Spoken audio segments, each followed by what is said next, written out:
Welcome back live here on First Horizons Green Sports Zone, another edition of your Spotlight Game of the Week. Back out here again in beautiful Lower Afton for more baseball action on the diamond between the Chuckey-Doak Black Knights and the West Ridge Wolves. Out here for the third time in 2 weeks in Lower Afton. Second time we've been out here at the baseball diamond. We were out at the softball diamond for last week's Spotlight game, but back out here once again as the Black Knights take on the Wolves.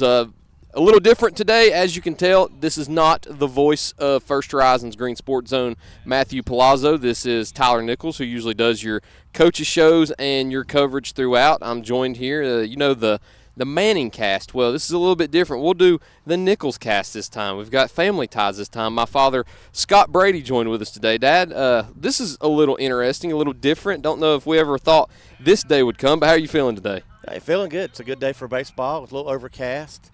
Kind of different. Never thought 27 years ago I'd be broadcasting a game with my son, but pretty awesome day. Anybody out there, I highly recommend it if you get the chance. And we know that you've done radio before. You did radio long before I was born with the same station that you're now a part of. You joined the radio station again here at Radio Greenville back in January. So just to pass the time here real quick before we get to the anthem, how's the transition been back into radio? Been pretty good. I mean, it's a lot different now. If anybody out there knows, it was probably 30 years ago when I was at WSMG when Burley Broadcasters had it then, and now I'm with Radio Greenville. Automation is a wonderful thing. That is true. Automation has made announcing a whole lot easier as far as playing the music, playing the commercials, navigating throughout your day. So, I mean, technology has been a savior. We'll be right back in just a second. It's time for the national anthem, so we'll go to break. We'll take a 2-minute break, and we'll join you right back here in just a couple minutes here on First Horizons Green Sports Zone. So why sit on the sidelines when you could be driving a brand new Chevrolet, GMC, or Cadillac from Bachman Bernard in Greenville? Choose from the Silverado, Sierra, Terrain, Acadia, Equinox, Trax, Trailblazer, or Blazer. And wrap yourself in elegance and style while driving a Cadillac, Lyric, or the best vehicle on the planet, the Cadillac Escalade. So don't stumble, bumble, and fumble your way with other dealers. If we don't have it, we'll get it. Make the short trip to Bachman Bernard Chevrolet GMC Cadillac in Greenville, where we will save you money. For over 30 years, Tommy's Plumbing has proudly served the Tri-Cities with a personal touch, because we're not just plumbers, we're family. From simple faucet repairs to full plumbing repiping, we have the experience and expertise to get the job done right.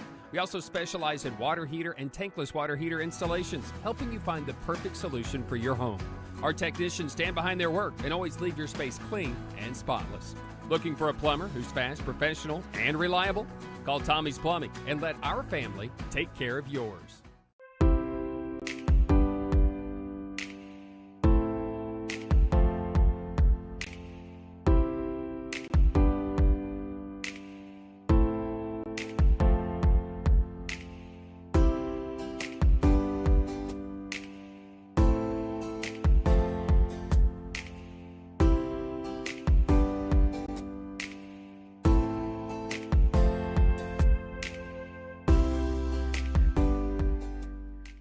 Project needs power. Williams Electric Supply has it all. Find us in Bristol, Greenville, Johnson City, and Kingsport. Our knowledgeable staff can help you with every wire, cable, switch, and electrical need. No one does electrical better. Williams Electric Supply. Your home needs lighting. Williams Electric Supply has it all. A showroom full of ideas for lighting your home for comfort. Find us in Bristol, Greenville, Johnson City, and Kingsport for unique lighting and every perfect light fixture. No one does lighting better. Williams Electric Supply. Welcome back in First Horizons Green Sports Zone. Another edition of your Spotlight Game of the Week back out here at Chuckey-Doak again. As you see, sophomore Kipton Ball warming up on the mound today. Another beautiful day out here at Chuckey-Doak. 71 degrees right now with wind blowing out to the left right now, which could be very beneficial for the Black Knights who know this field well and who have a lot of righties in the lineup. Going through your lineup today for Chuckey-Doak, leading off will be Shane Cook, batting second in the order, Kipton Ball. Batting third, Randall Sauceman. Batting fourth, Gavin Crum. Fifth, Cooper C. Sixth, Lincoln Cutshaw. Seventh, Colin Bishop. Eighth, Ben Palazzo. And then ninth, your center fielder, Dom Atchison. Flipping it over to West Ridge and seeing who they've got leading off today in just a few moments. You've got Reagan Moore. After that, in the two-hole, you've got Ty Mollick. Dale Martin batting third. Jackson Bowling fourth in the cleanup spot. Braylon Vance fifth. Dalton Clark sixth. Hunter Hicks 7th, Tyson Jones 8th, Isaac McGee ninth with Reed Jennings on the mound today. A beautiful day for baseball out here again with the Black Knights as we'll get started here in just a second now. But, Dad, different for you. Been a long time since you've done high school baseball or pretty much been to a high school baseball game in a while. We've been to major league games, been to minor league games. How much different is it being at a high school game? I don't know, kind of grassroots level. I like this probably a little bit better. I mean, you go to major league games and you see the lush field and all the money they have to spend on everything. But you come out to high school, this is a lot of times where it all starts. Play Little League, you get to high school. Sometimes this is where you fall in love with the game. Love Chuckey-Doak also. I love high school baseball in general because of the weird dimensions you have. Because football stadiums, you have to have regulation fields. Basketball courts, you don't have to have the 94 feet. You can have the smaller courts like North Green and South Green. But it's nice to see different dimensions as we get it started here with Kipton Ball throwing it inside as we'll get this game underway here at Chuckey-Doak High School. Kipton Ball, sophomore pitcher, very talented. You've seen him on the football field before at the quarterback position. So usually, that translates to the pitcher position a lot in baseball.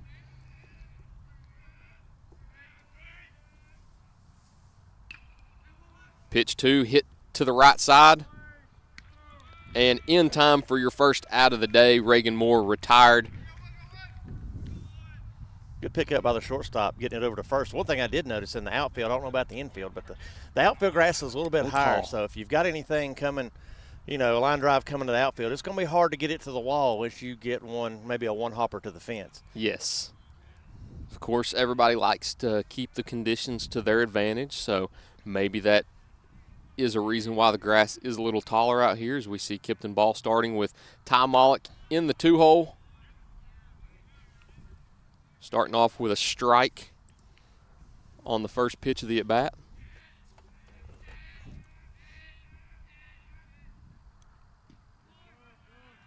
Inside, left out for a ball. Count even up 1-1 now. I'm sorry, 0-2. A little tough to see here from the outfield, too.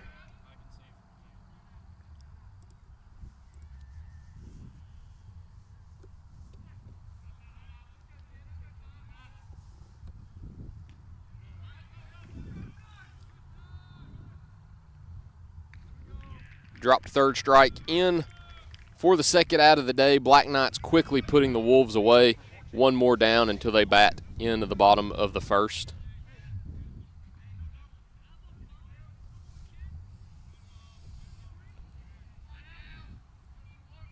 Third batter will be Dale Martin for the Wolves as he stands in.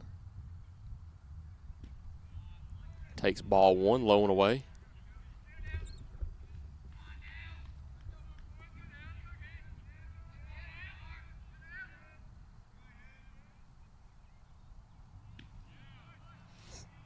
Ball 2 left up high. Looked good, but just left a little too high for the ump's liking. It's another thing about the game of baseball. You got different umps with different strike zones. You never really get a consensus strike zone, but you just got to figure them out in the early innings. That one looked good, but left for ball 3 now.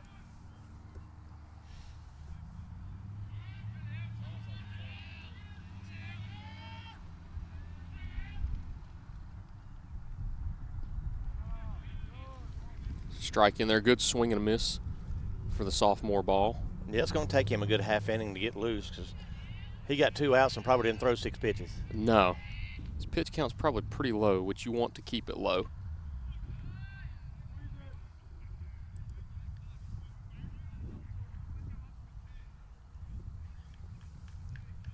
Looks like a 2-2 count now, I'm sorry.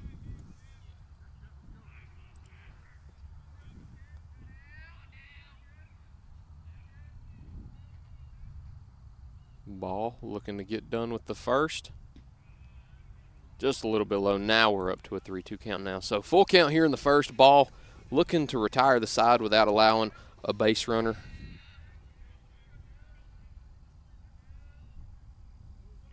The wind up in the pitch. Hit over to the left side, out of play. It's another renovation that we talked about in the first game we did out here. The fences at Chuckey-Doak used to be high to where you were fully covered. Now the fences have been lowered a little bit, so if you're over in either dugout, you gotta watch for foul balls now instead of the comfort of not worrying about it before. Another payoff pitch fouled off. So this batter definitely making ball work for it a little bit more. He's probably had about as many pitches in this at bat as he did the first and second combined. Oh, guaranteed. It's 3-2 now, and he's fouled off 2, so that's 7 pitches. I don't think he threw 7 pitches to the first 2 batters. Ball up to 13 pitches now, 7 this at bat. But hey, throwing 10 of your 13 have been strikes, and all 3 of those balls have been in this at bat alone. Payoff pitch. Hit over again to the shortstop. In time for the 3rd out as the Black Knights get out of it. So Black Knights, Wolves still tied 0-0 going into the bottom of the 1st. Chuckey-Doak will lead off in the bottom half. We'll be right back in just a second to join you with Shane Cook leading off here on First Horizons Green Sports Zone. At Heritage Community Bank, we offer local banking with local decisions. Stop by any of our 3 convenient locations and see how Heritage Community Bank can serve your needs. We're here to stay. We're not for sale. We're not merging. We're local, and we intend to stay that way. From small business banking to personalized checking accounts with online and mobile capabilities, Heritage Community Bank can take care of all your banking needs. Visit us online at hcbonline.us, member FDIC, and equal housing lender. At many dealerships, you get what you'd expect. Games, gimmicks, and shady sales tactics. At Gateway Nissan in Greenville, expect the unexpected. Low prices, convenient service, and a great buying experience. Get our Gateway exclusive lifetime powertrain warranty. No worries for life. You deserve the unexpected. It's the #1 reason you gotta get to Gateway. Shop online at gatewaynissangreenville.com. Or take the super short drive down Highway 11E to Gateway Nissan in Greenville. Welcome back in First Horizons Green Sports Zone. Once again, another spotlight game of the week here in beautiful Lower Afton at Chuckey-Doak High School for Chuckey-Doak and Westridge on a nice Friday evening in the midst of March Madness. We hope that you've got some basketball on your television screens right now, but we also hope that you have this nice baseball action on your phone, tablet, laptop, or whatever you're watching this on. Or hey, if you've got it on your television also, that's nice. You can get it on your smart TV on the YouTube app. You can also watch it on Facebook. Looking at some scores right now for all of you Tennessee fans out there. Miami of Ohio, maybe not the team that everybody expected them to be. The Vols up 19 at the half right now, 51-32 as your Volunteers are leading the 1-loss Red Hawks at the half. As we'll start off here in the bottom half of the 1st, we've got Shane Cook leading off for the Black Knights, looking to do some damage quickly here to start off against Jennings on the mound.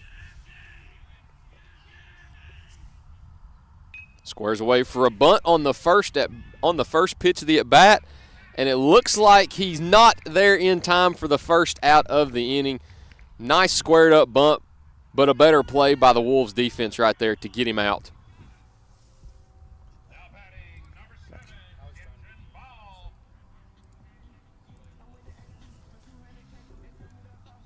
Up now, Kipton Ball, your pitcher for the day. Could do himself some... You always want to help yourself Yeah, out at the plate if you can. Exactly. As he takes ball 1 down low to begin the at-bat. He'll also take ball 2 down low for the second pitch of the at-bat. So ahead 2-0 in the count. You always feel a little bit better whenever you start the at-bat with a ball, much less 2 balls. But, hey, a cool stat that Matthew brought up the other night, too. 80% of batters who walk to begin an inning, as we will get a strike right there in the 3rd pitch, but 80% of innings that start off with a walk end up scoring. Of course, the first at-bat of the inning was not a walk and was an out, but interesting stat to look at throughout the rest of the day. 4th pitch of the at-bat, cut on, looked like it might hit the truck driving by right there, beyond the foul territory, or in foul territory, but escaped some damage and an unfortunate call to your insurance. Hit up the middle, great piece by Ball as he starts off with a single. Kipton Ball, of course, wanting to help himself on the mound and getting on base with a single. And we see him on the football field a lot, but he is a very talented baseball player. Started last year for the District 1 2A champion Black Knights and batting second in the lineup as a sophomore and pitching today in an important non-conference matchup against the Wolves. And just a great, talented player. Of course, I said it earlier in the broadcast, I feel like that quarterback to pitcher translation kind of works well. Did it work well for you back in the day whenever you played both? As we see one hit over to left. Third baseman can't keep up with it as it's safe, and Ball making a great decision, looking over at third base, noticing that nobody was covering, and now we've got runners on the corners. Yeah, that's a big plus. When you go from first to third on an infield hit, that's a good piece of base running by Ball. Salzman hitting it over to the left side of the infield. The third baseman not able to corral it. Salzman safe on the throw to first. And then Ball racing over to third. Great awareness right there. I love aggressive base running. I love being aware like that. It's such a huge component in the game of baseball that you can't see on the stat sheet, that you just have to see in person to pass the eye test. Yeah, I mean, you talk about being a quarterback, so he's used to being a quarterback, and if you're a pitcher, you're pretty much the quarterback when you're on the mound. I know a lot of times they say the catcher's the quarterback of the field, but the pitcher's got the ball. So he's in charge of what's going on out there, so he is an athlete, so he is aware of what's going on around him. He's used to looking, to go the extra base. Absolutely. Looking for the open man when he's a quarterback. So he's used to scanning the field and paying attention to all aspects of the game. So it looks like we get the catcher, Randall Salzman, taken out of the game, and we get a courtesy runner in. It looks like it is freshman Braxton Lowe, not in the lineup today, but Lowe, as Matthew joked about when we were here last Monday, feels like he's already a sophomore because we've covered him so much, but a talented three-sport athlete here at Chuckey-Doak that you're going to see a lot, already gaining time on every court or field that he's played on so far as a freshman. So look forward to seeing his name a lot as he goes towards second, and it looks like he gets there in time and is safe at second. As now we've got two runners in scoring position with Gavin Crum at the plate.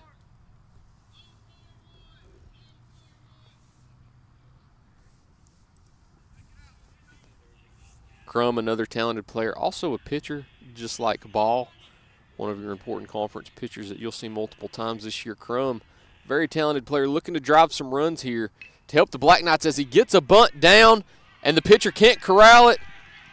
He will be safe at first, and the Black Knights will get a run across. As you see Kipton Ball coming in to score, and the Black Knights lead 1-0 over Westridge here in the bottom of the first now. Black Knights have runners on the corners now with just one out, sitting on a 1-0 lead. Stealing second. You can see how important that is. Stealing second, then on the bunt, he gets to third, and you score one. You still got a guy at third now, just in case you have an infield hit.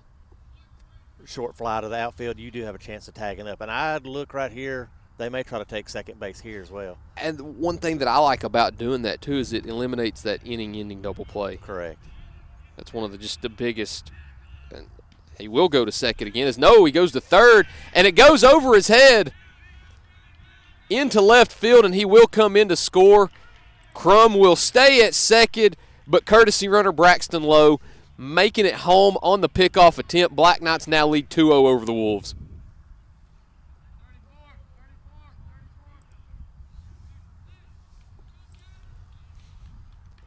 And sometimes all it takes is just making the other team make mistakes. That's it. Put a little pressure on them.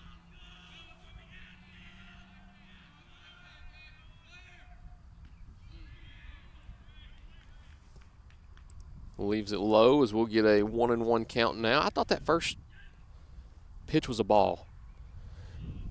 Hang with us. We'll get with it. I'm having trouble seeing it out here. We're right beside the scoreboard, so it's tough to see the scoreboard too.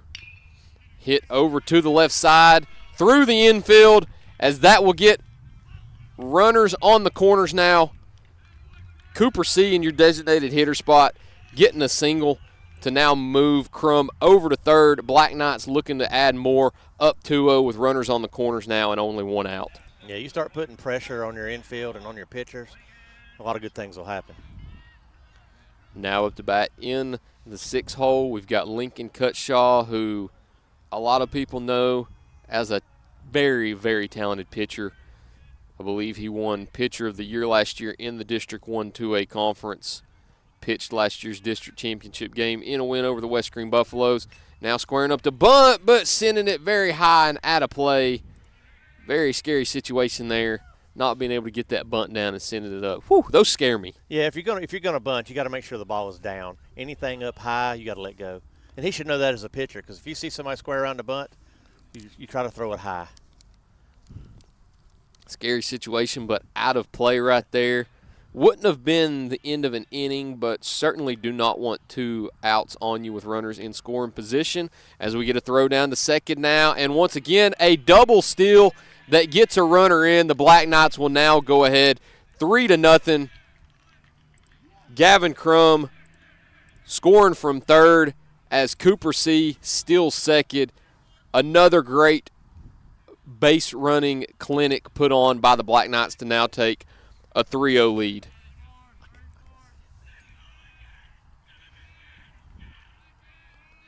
Yeah, you put that pressure on them. You can see, I think they've scored. They're up 3. 2 runs have been purely by pressure, and here's another play. Out at first, but does move the runner over to third. So Cutshaw getting the bunt down that time, moving his base runner over to third. Very fortunate to get him over to third, even though you weren't able to get on base right there and put runners on the corners again, move him into scoring position. That now gives Colin Bishop the opportunity to drive him home and clear the bases here in the 7th spot in the lineup. Yeah, you get that runner over to third. You don't have to have as hard a base hit to score him now as you would if the runner was coming from second. Good cut right there for strike 1. Wanted to send that one deep over here. We talked about the wind earlier. Wind kind of dying down a little bit. We see the American flag over here still waving a little bit, but winds not whipping as strong as they had been early on in the day. And a good hit over to left field, but right at the left fielder. That will end the inning. But Black Knights lead 3-0. Big inning for the Black Knights. A lot of damage done. Will send us to the 2nd inning now with the Black Knights ahead 3-0. We'll be right back. We'll take another minute worth of spots. Thank these little sponsors. We'll be right back here on the Spotlight Game of the Week.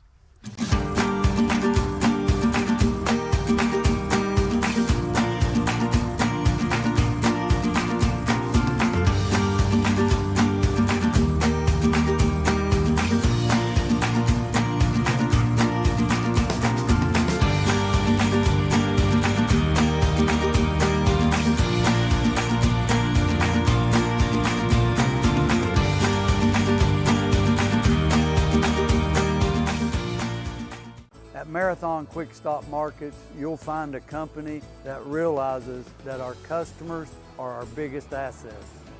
We are a locally owned company, proud to serve our community. So we do everything with you in mind. We clean and sanitize our stores, provide a well-lit, monitored area to keep you and your family safe. You can always expect a friendly staff and a large selection of products with weekly specials. Stop in at a nearby Marathon Quick Stop Market today. Welcome back. Beautiful Lower Afton here for another edition of your Spotlight Game of the Week here on First Horizons Green Sports Zone. Chuckey-Doak having a big bottom of the 1st inning, taking a 3-0 lead over Westridge now as Kipton Ball takes the mound again and starts off with a ball in this one. Batting for the Wolves in the cleanup spot, Jackson Bowling. Bowling in that cleanup spot, I'm assuming for a reason. Probably would have loved to have runners on base, but he's going to lead off the 2nd here.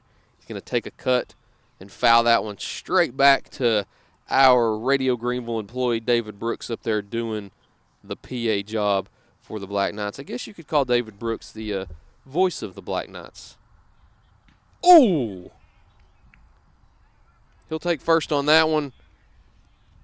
A ball high and in, doesn't duck out of the way, takes that one straight to the helmet. Looks like he's okay, though, jogging down the first. But, hey, that's why they give you one. That's true. He didn't make a big attempt to get out of the way. He knew where it was coming. He needed to be on base to help his team. And I respect that. I always like to say, too, hey, if you see it coming at you, just put your head down and take it because that's a free base. Yeah, turn around, take it in the back. Yeah. Certainly don't want to take it in the head there, but if it's coming straight at your head, then sometimes you got no choice. It'll stop hurting when the pain goes away. That's true. Ball gets a strike in on the first pitch of the next at bat. Braylon Vance in the 5th spot, your left fielder for the Westridge Wolves.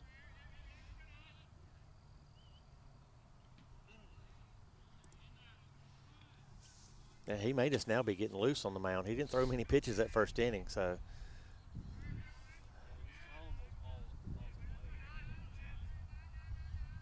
Vance, not your left fielder, I'm sorry.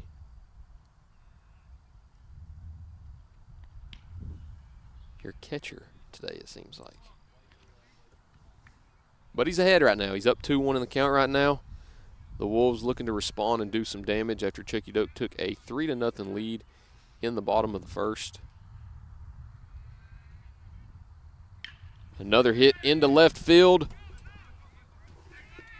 Down and at the wall. Going for 2. They will end up in scoring position. And now the Wolves have a chance. Runners in scoring position with no outs now, so. Well, so we said last inning, put a little pressure on them. Yeah. It's come to fruition for Westridge. Put a little pressure on Chuckey-Doak, and he got a pitch he could drive, and one hopped it out. So a ground rule double for the Wolves now with runners on second and third with no outs. This is the time that you, of course, don't want to see Ball in this situation, but you do want to see how he reacts.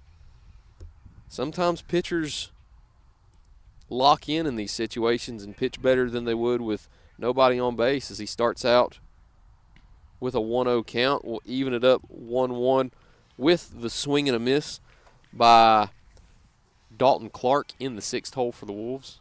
Yeah, he needs an out right here. He's got 2 runners on and no outs.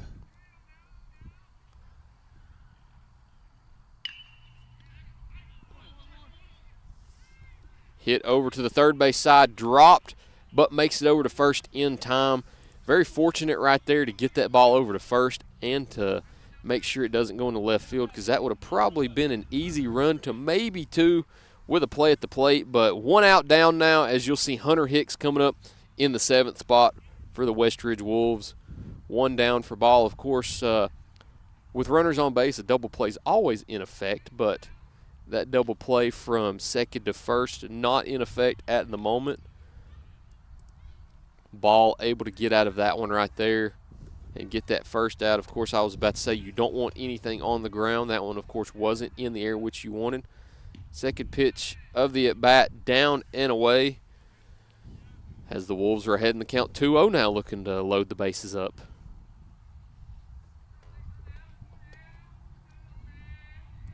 Pitches in. Hit over foul, just out of the way of Westridge's third base coach.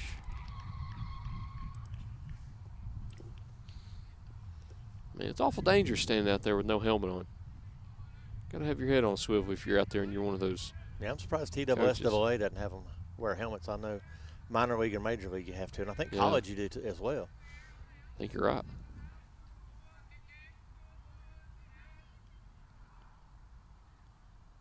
Pitches in, fouled off back. Good off-speed pitch. And now we're evened up 2-2 in the count.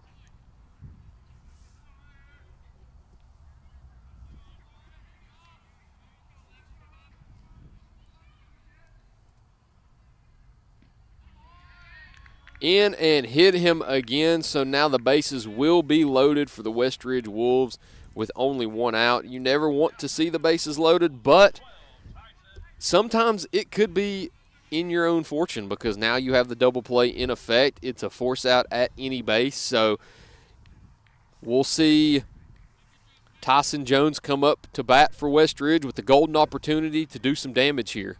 Yeah, he's got the infield back, so he's playing for the double play. He's not going to – they would concede a run for an out right here. Takes ball 1 to begin the at-bat.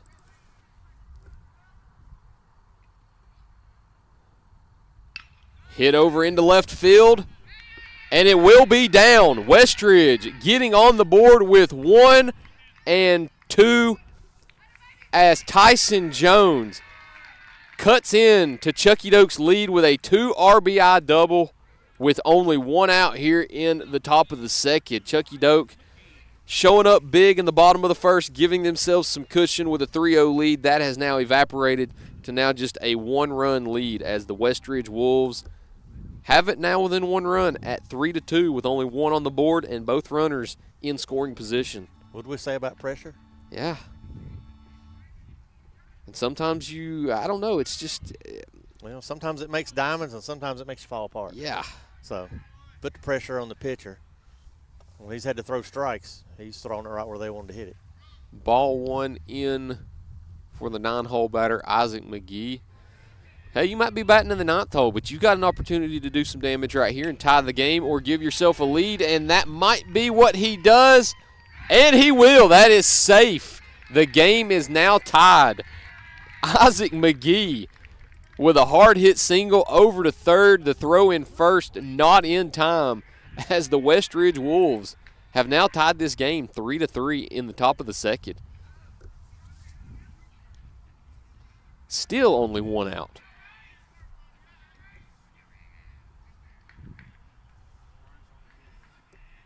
Runners on the corners now, 1 out, as we'll wrap around back to the top of the lineup where Reagan Moore will take strike 1 to begin the at-bat. If you're Chuckey-Doak, you want nothing more than to get off the field right here. So you may be looking for a ground ball. Not what you're going to get. A pop fly over to first. Ben Palazzo with the inning-ending double play. Wow. So Tyson Jones leaves third, goes home, and the double play is put into effect right there. So an interesting end to the inning, but nonetheless, Westridge has came back to tie this game 3-3 now, going to the bottom of the second now. Chuckey-Doak looking to get that lead back and do more damage. We'll be right back after this quick minute break here on First Horizons Green Sports Zone. In Greenville, we blend beauty with Southern charm. From sharp cuts to flawless color and perfect extensions, we make dream hair real. As milkshake experts, we deliver exclusive treatments, glosses, and pro product advice. Finish your look with nails and waxing done with care. Relax and recharge with our signature Japanese head spa. Come experience the Main Brand difference. At the Main Brand Hair Company, we wrangle your tangles. At Food City, we make it easy for you to shop your way. Order online and pick it up curbside, or have it delivered straight to your door with Instacart or DoorDash. Nobody does food like Food City. And now, get it straight from our doors to yours. Value every day, Food City. So an interesting end to the top of the second and an interesting inning alone. Chuckey-Doak taking a 3-0 lead in the bottom of the first. Westridge coming back to tie the game with a 3-run top of the second. But an inning-ending double play. Third baseman runs home without realizing that there's only 1 out. So a double play put into effect to end the inning. And now you've got the first baseman who did end the inning right there. Ben Palazzo up to bat to lead off the bottom of the second here for Chuckey-Doak looking. And he hits one sharply over to left field. And it is down. Palazzo making the run over to second now. Will get in safely and stop to lead off the inning with a big double. Big Ben Palazzo getting the Black Knights back in scoring position, wasting no time on the first pitch of the at-bat. What a way to start the inning. Hey, is that the extra base hit dance? It must be. I've not seen it yet here at Chuckey-Doak. Of course, a weird game. We came here last Monday for the South Green game, 0 extra base hits, so I've not seen it, but if that's the dance, then I hope to see many more of those tonight. Hey, we need to show that to Matthew, see if that runs in the family. Got a lot of Palazzos there. Fourth one coming through here at Chuckey-Doak. Brother's got a little rhythm. He does. He's got some moves. He's got some flexible hips there.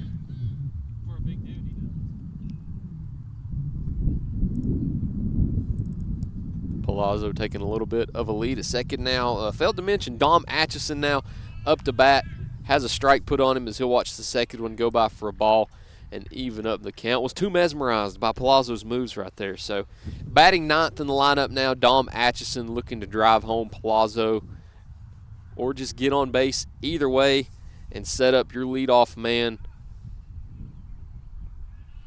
Shane Cook, with the opportunity as he gets a bunt down and squares it away over to first in time as he is safe, and Palazzo will stay at third. So Dom Atchison, that speed is insane. We've seen it for 4 years now. He has not slowed down any bit, and he looks like he's gotten even faster as he gets on base with a bunt single.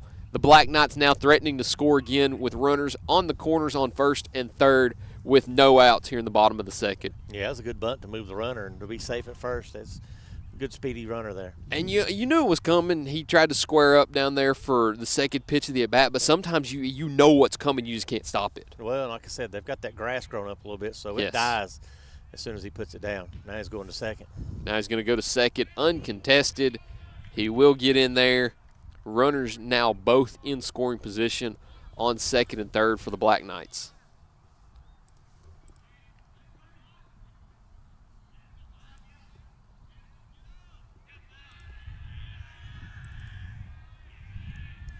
Oh, 1 count now for the leadoff batter, Shane Cook.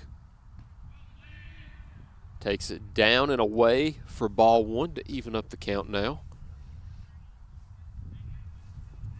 Wind's starting to blow just a little bit more now. Don't know if it'll help that ball carry any more than it would have before.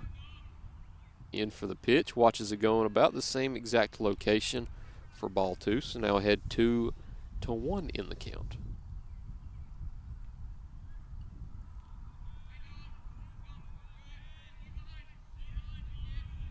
Jennings the pitch. In for strike two. Mentioned it on Wednesday also when we were at West Green. Some of these umpires, it may be the same umpire actually, they take a long time to signal that strike call. Fouls off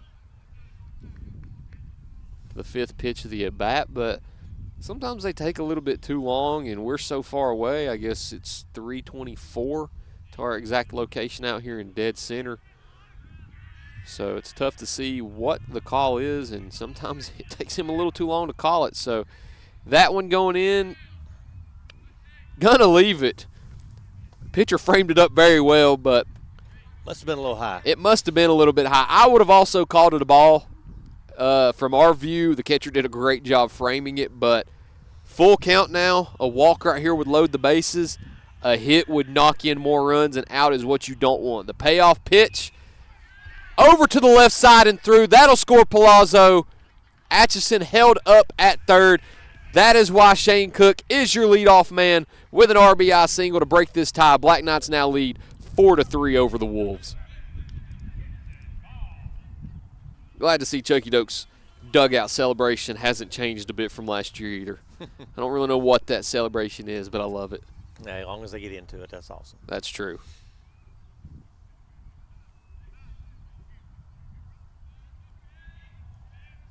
I'll tell you, playing high school baseball, probably some of the best times of your life. When you get older, you miss it. Camaraderie with the guys, not even on game days. Practice, days away, travel. You'll have stories to last the rest of your life. And you hear a lot of pro athletes say it also. As we get a throw down to second and just a little bit high and away, and more base running by the Black Knights. But this time, the Wolves were ready as Dom Atchison is called out at home. Shane Cook steals second, but the Wolves were ready for it. The throw back home is in time. Atchison is called out.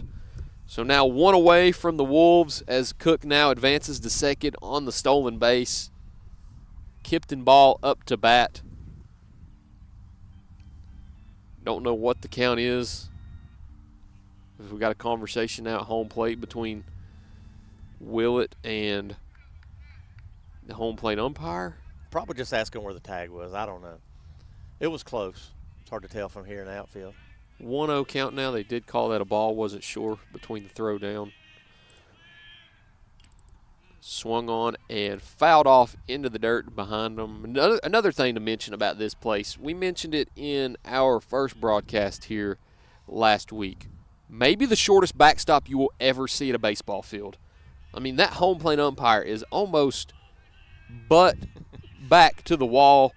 So if there is a passed ball, not often are you going to steal or score on it, because it's pretty easy to get back to it as a catcher, as ball sees ball 2 come in and is now ahead 2-1 in the count now, with the Black Knights up 4-3 with 1 away.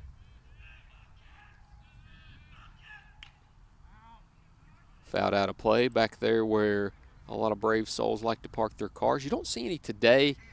Not the biggest crowd out here at Chuckey-Doak. A lot of them park up at the middle school, but a lot of times you'll see some parents and fans park over there under the trees. I guess if you're parking under the trees, you do have the chance that it kind of plinkos down and maybe softens the hit. As we see another foul ball go out of play on the first base line. But when you're at a high school field, a lot of times you're in foul territory. I mean, yeah, sometimes you have some quirky dimensions and quirky things outside the fence, depending on where they have to put the field on the property. We talked about it Wednesday. West Green's got a school in foul territory right there that you can hit. A ball hit up high into right field, caught. The tag is up, and he will get down in time, safe at third. So ball with a fly out into right field, but Cook makes it to third safely with 2 away for the Black Knights now.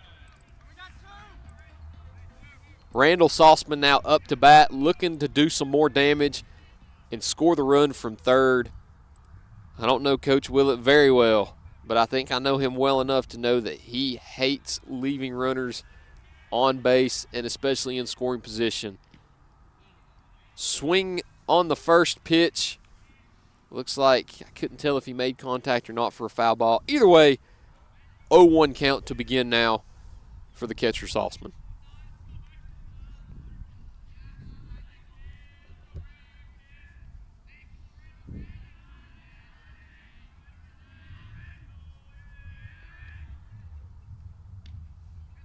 High and away, good leave for the catcher. If you're a catcher, does that benefit you more being behind the plate, knowing the ump strike zone? Yeah, sometimes it depends on, if he likes them high, depends on how you want to call your game.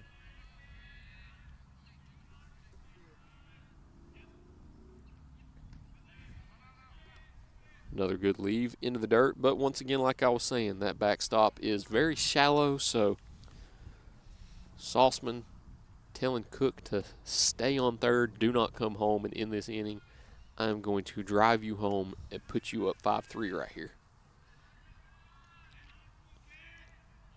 Pitches in. That It is out of play. Fisted over against the fence over here in left field.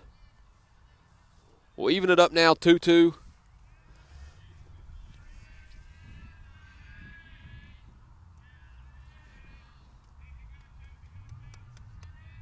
Jennings to Sauceman. Hit out into center. Well hit, but the job is done. The Black Knights scratch one across. They break the tie. Now up 4-3 over the Wolves going in to the bottom of the second. Action-packed game so far. 7 combined runs in only 1.5 innings. Strap in. You could be in for a wild night here at Lower Afton. Hey, it's March Madness in basketball, which must mean we're in for some crazy action here on the Diamond also. We'll be back in a minute right after these messages here on First Horizons Green Sports Zone.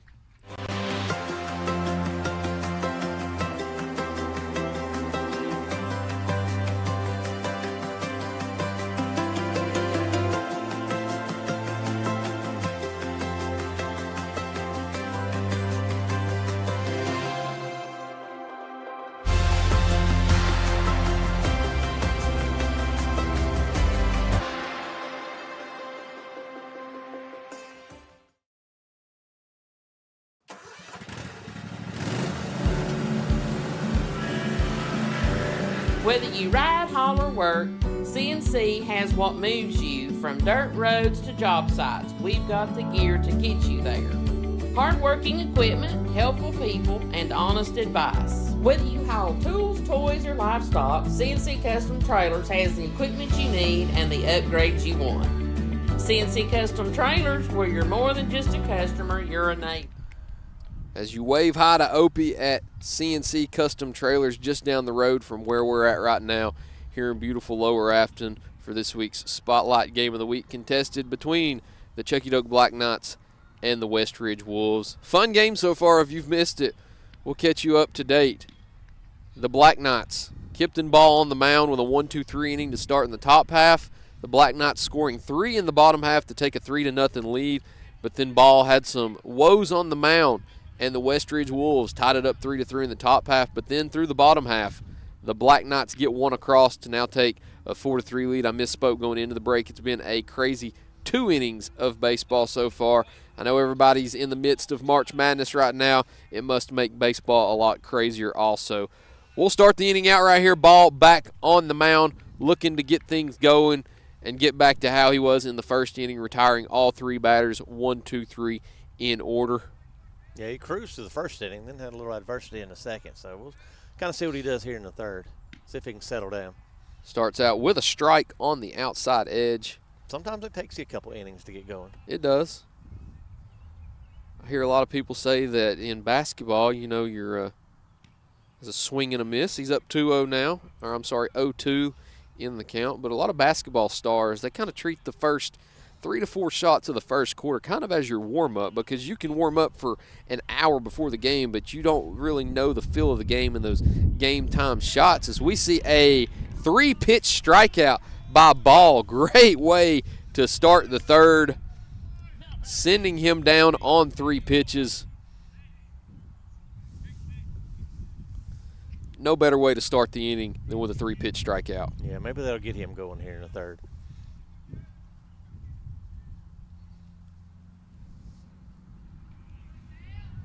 Low and away. Ball 1 into the dirt. Good job by Sauceman to block it. No runners on base, of course, but you still like to practice that just when the situation arises. Hit over towards that Chuckey-Doak dugout, but the fence stops it just in time as we sit now even at 1-1.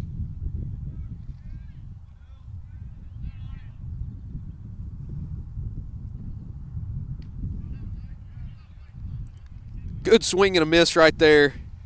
It's Matthew Palazzo listening in. You always have to wave hi to Opie at the end of the CNC commercial, but swing and a miss again. 2 strikeouts now for Kipton Ball to start the third inning. He's looking like the Kipton Ball that we're used to seeing in midseason form now here in the third inning, getting back in the groove like he was in the first inning.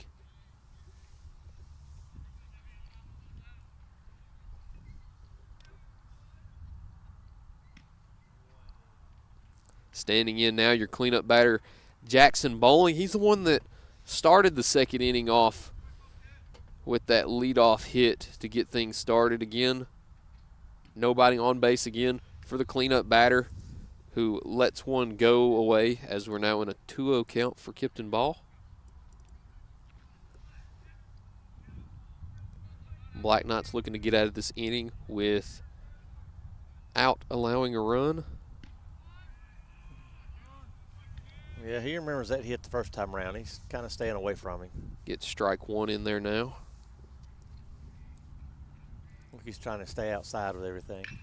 Hit over into left field, a good shot, and it's going to drop. Jackson Bowling, second hit of the day with a 2-out single over into left field.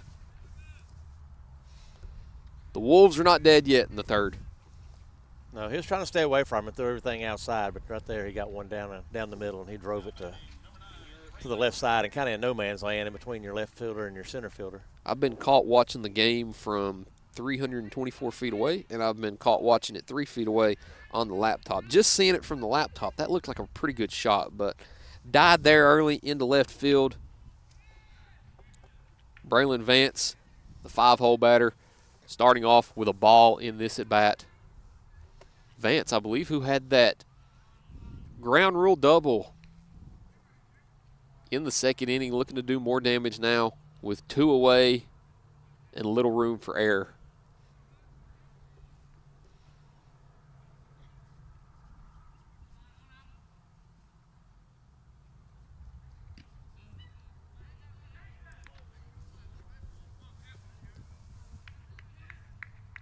Westridge ahead in the count, 2-0 again. Yeah, he lost that one inside.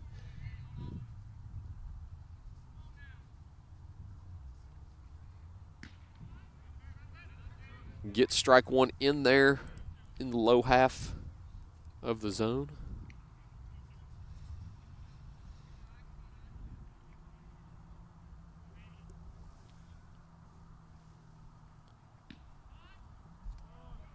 Evened up 2-2.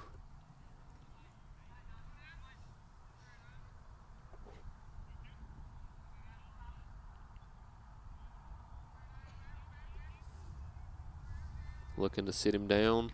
Throws it outside. Yeah, count is now full. He was calling for kind of the pitch out there. Yeah. Count full. He wiggled those fingers. He wanted to pitch out in case he was going. Good count to run on.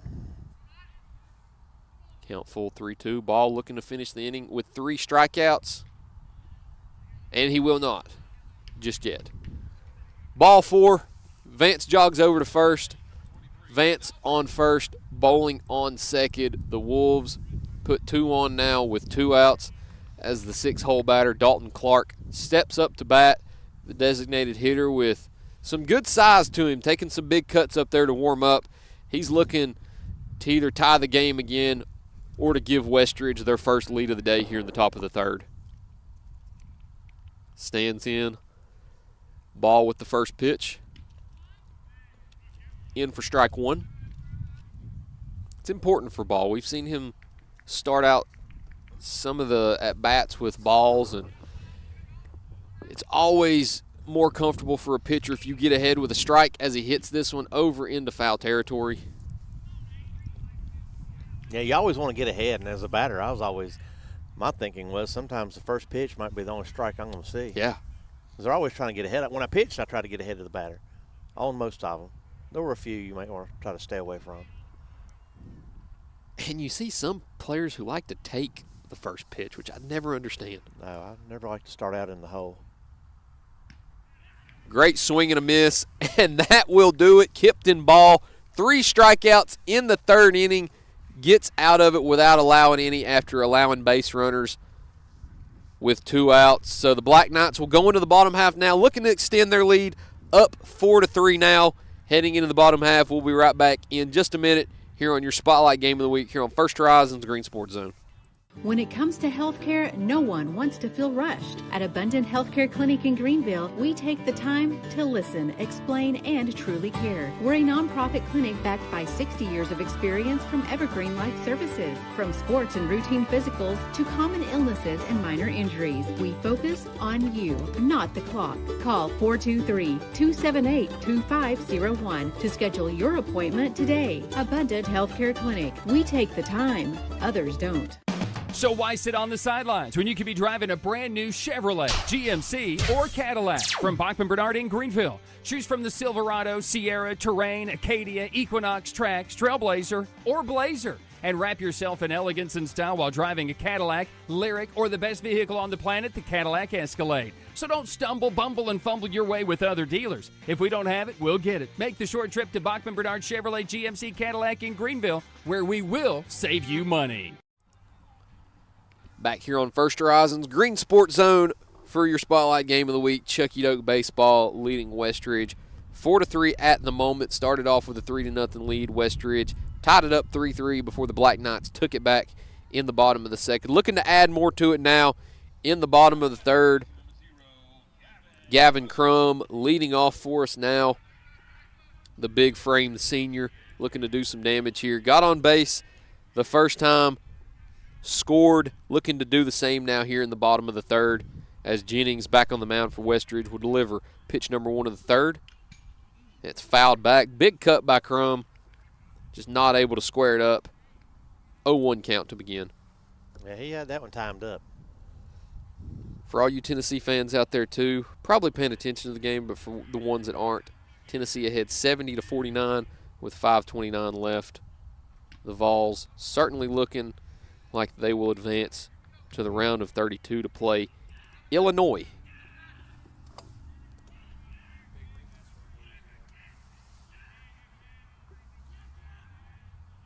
O2 count now for Crum. Jennings delivers. Yeah, trying to waste one there. Outside there, looking to get him to chase, it seems. Sometimes as a batter, that's what you expect, though. That 0-2 pitch, you kind of expect him to maybe throw some junk at you. Hit up high. Into right and put away for the first out of the inning. Crum put away. 1 out now here in the bottom of the third.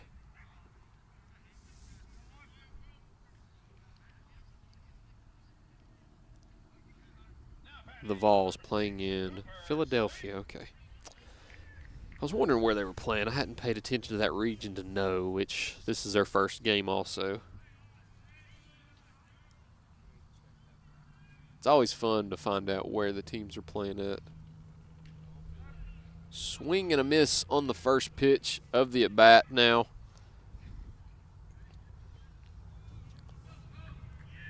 C will start down 0-1 in the count here with 1 out away in the third. C watches one come in high. Should say C sees one coming high.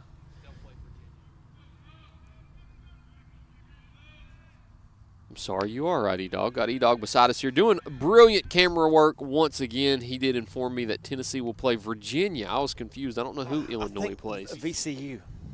That's right. The reason I was thinking of that, we'll get to it right after Jennings delivers his pitch right here. C ahead 2-1. Watches it come in just a bit high now, 3-1. I was looking at Duke's tickets on Saturday. They play in Greenville, and Illinois is that next game, and Illinois is a 3 seed. Yeah, for some reason, I'd confused myself. Yeah, they'll be the game after Duke. But, hey, I was sort of right there. Virginia and Illinois, both blue and orange teams. Sometimes they look the exact same with the way that Virginia has that alternate uniform that they wore in the ACC Championship. Hit up the middle, stopped, nice but stop. Not able to corral it. Great stop. But Cooper C gets on base with a single here in the third with 1 away. Lincoln Cutshaw now stepping up to bat for the Black Knights. With a runner on first now, you wonder if they want to be aggressive again, and still C definitely has the capability to do that.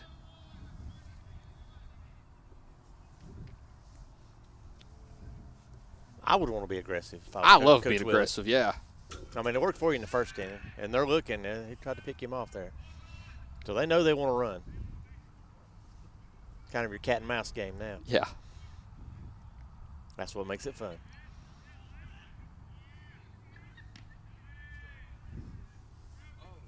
Pitch in, looks like a ball to begin. See, knowing the runner wants to go, you're kind of hesitant to throw off-speed pitches. Yeah. So, and that sometimes that works to the advantage of the batter. So there's, I mean, we talked about pressure. That's kind of the game you play.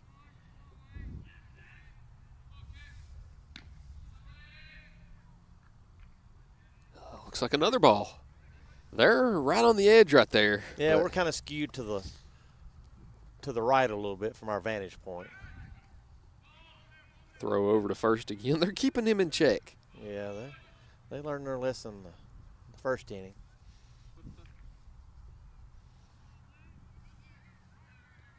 Good count to run on, though.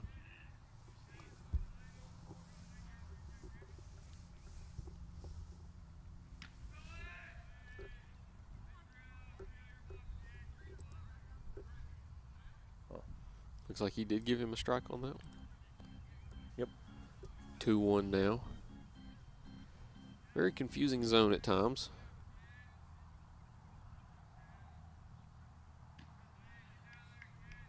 Cutshaw takes that one. Westridge not very happy with the zone. We see the center fielder, the right fielder, and the second baseman all throw their hands up. So Westridge very confused with the zone that Jennings is throwing to from the mound, but hey, Chuckey-Doak's not going to complain about it just yet unless it affects them, but now they've got runners on first and second now with just one away. Do you bunt here? Get both Let's of them in scoring see. position? You've got Colin Bishop up at the plate. It's certainly an option. Take a chance of getting out, is the only thing. Yep. And he will, and misses it. Squares it around as now we've got a rundown. A rundown, and it works in their favor. So pressure, anyone? Hey, pressure once again. Cooper C. looking to take third, and then stops on the rundown. It gets to third anyway. He went to go back to second, but the throw was over the player's head, and C will go ahead and just walk on over to third and get the base that he basically almost had. I think he was a little confused there himself, maybe thought it was a foul ball. Well, in that position right there when the catcher had it, the catcher's got to keep running at the runner, make the runner decide to go to third or to second and then throw. Yeah. He kind of threw it too early and then threw it over the second baseman's head. You want to get them back to the base they came from. C was almost all the way over to third, though. He was. A lot of confusion there as they're going to take second, and it gets by, and they're going to go home and score that run. The Black Knights now will take a 5-3 lead. Lincoln Cutshaw still second. Cooper C goes ahead and makes it home once again. The aggressive base running and the aggression of the Chuckey-Doak Black Knights gives them another run as they now lead 5-3 here in the bottom of the third.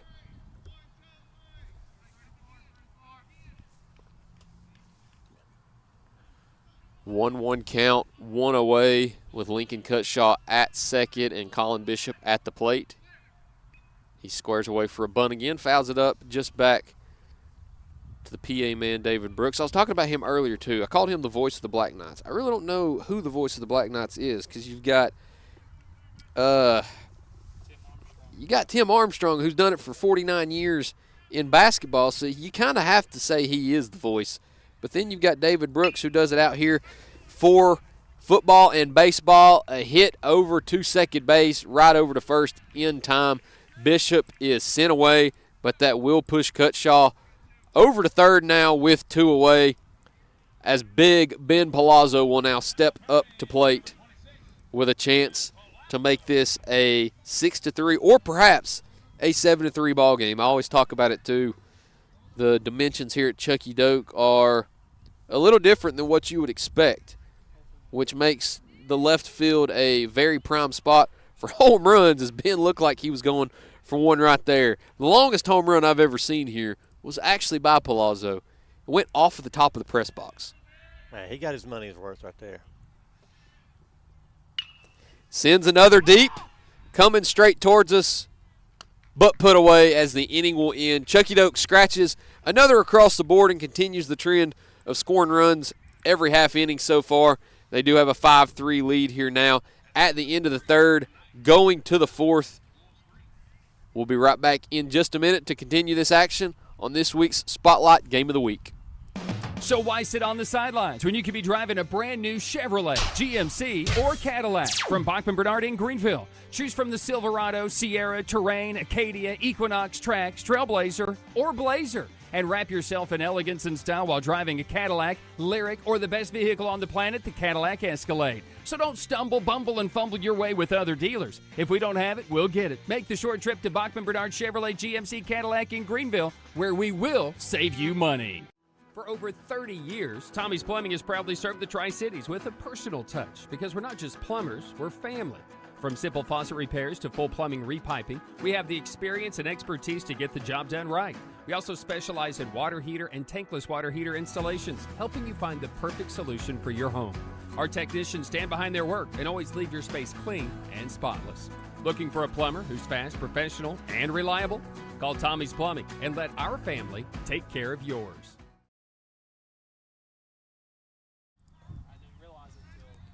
Welcome back in here to First Horizons Green Sports Zone, another edition of the Spotlight Game of the Week here at Chuckey-Doak. Of course, all of you know what month it is by now. If you're not 20 days in, then I don't know what to tell you, but it is March. It is March Madness. A lot of you are Vol fans, as we see Kipton Ball take the mound again. First pitch of the fourth inning is in and just a little bit low for ball one, but it would be fair to say most people listening to this broadcast are Tennessee Vol fans. You see the Vols up by 22 now with 56 seconds left as we see ball two go in the zone or go outside of the zone. Jacoby Gillespie, hometown kid here in Greenville, second player in Tennessee history to have 25 points and 5 assists in the NCAA tournament as ball flips that one over to first for the first out of the inning. But just incredible to see a hometown kid play for the landmark team of the state of Tennessee and become just the second player for the Vols in tournament history to have 25 and 5. And he's got way more than that.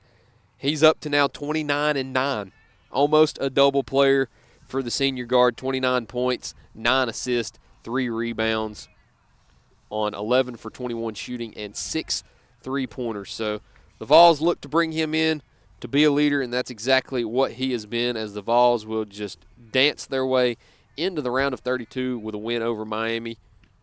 1-0 count swung on for strike one in the inning.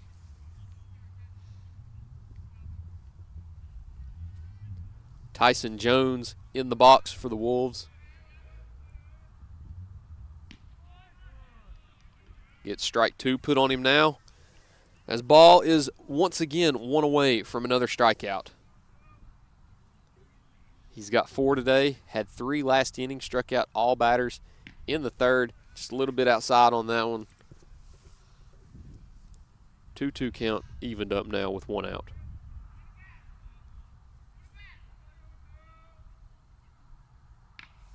Hit right up at him and off the glove into shallow center. Tyson Jones will get on for the first base hit of the inning.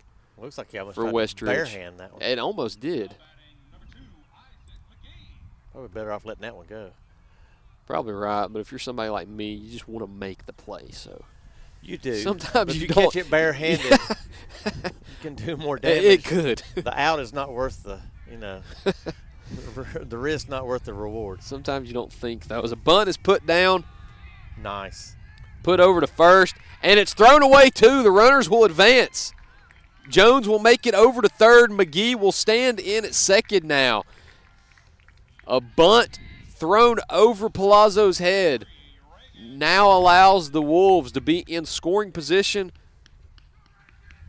with 1 out on the board. Leadoff batter Reagan Moore looking to step in and create havoc here.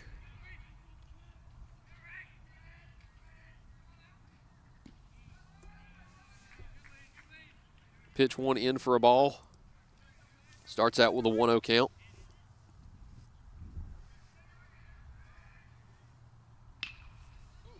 Hit over sharply to second base. Looks like we might have a rundown situation at third now. McGee back over to third. Now to home. Will be tagged out.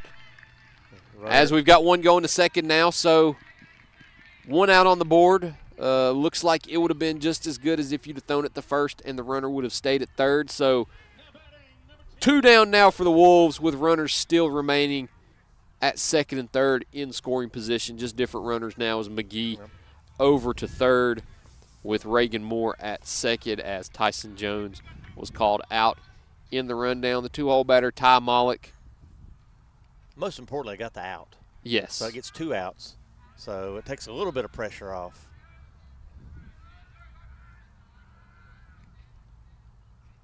Getting that lead runner is big.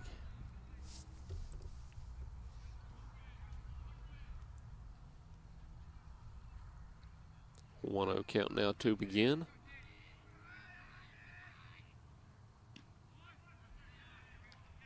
Strike one in to even up the count now.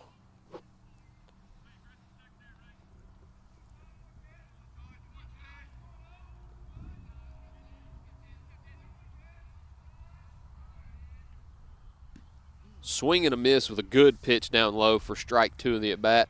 Ball 1 strike away from getting out of the inning with his 5th strikeout and holding the Wolves to a 0 in their 4th frame. Yeah, we got runners on second and third and 2 outs. It's just pitcher and catcher.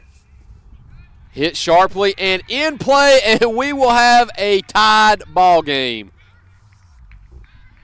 A 2-out, 2 RBI double for Ty Mollick of the Westridge Wolves has us tied at 5 now here in Lower Afton.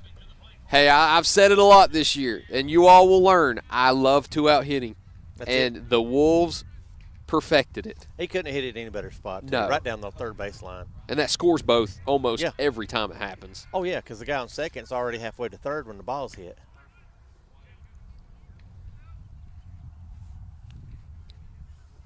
I may have a correction on his name, Malik. So, apologies to Ty for mispronouncing it the first 3 innings, but Ty Malik, as we have one fouled back against the fence.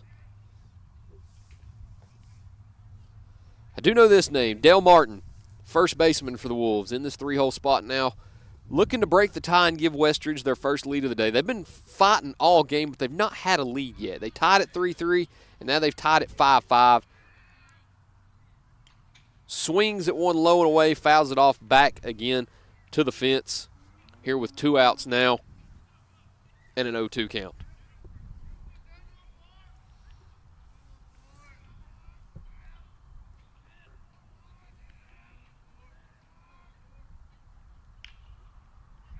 Hit high and out of play, off of the press box. And we will stay at an 0-2 count. Two outs now. Chuckey-Doak looking to get out of this without surrendering the lead. The pitch will get away and allow Malik to get over to third now. So a little more scary now. Now just anything in play that gets down scores from third. So ball got to be careful here. Of course, with a 1-2 count, you feel a little bit better knowing that you've just got 1 strike left to go, and that pitch comes in. And once again, fouled off again. And we'll stay at a 2-strike count.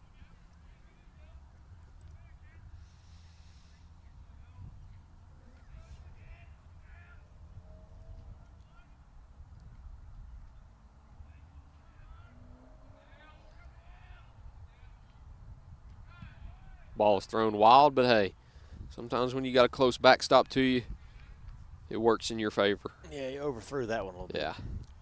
Tried to reach back and get a little extra.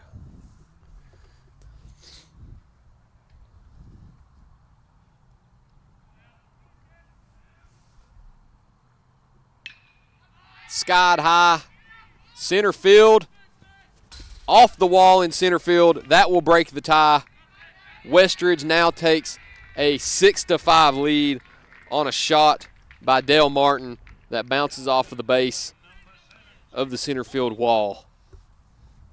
Westridge now takes their first lead of the day.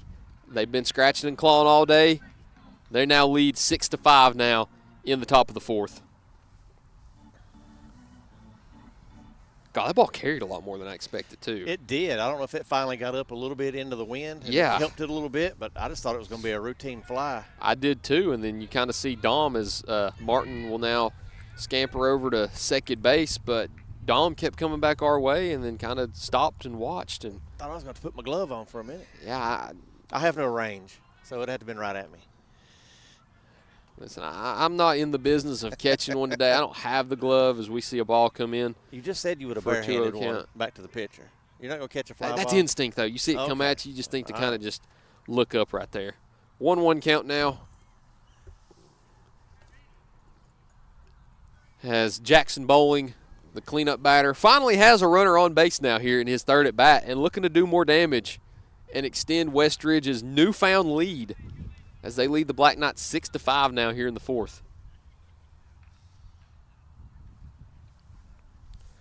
We've got a good one on our hands now here in Lower Afton as Coach Willett will come out to the mound and speak with ball for just a second. We talked about March Madness and gave you a scoring update on the Vols. Let's give you some updates from around the county at the moment. Looks like Gatlinburg-Pittman leads West Green 2-0 in the bottom of the 4th. Over in Cosby, it looks like North Green has broken that game open against the Eagles as they now lead 9-1 in the top of the fourth. Lakeway, Academy, and Greenville tied at 0-0 midway through the first. And then here in Lower Afton at the moment, Westridge leads Chuckey-Doak 6-5 as Kipton Ball looking to escape now and get into the bottom half now without letting the runner in scoring position come across. The ball in the dirt, thrown over to third. Not in time, but a great stop to make sure it doesn't go over into left field and turn into a run. So now, once again, as I mentioned earlier, anything in fair play gets you home now. So Westridge kind of taking a play out of Chuckey-Doak's book and getting a little aggressive on the base paths. Only got 2 outs, so he's going on contact. And hit into left field again.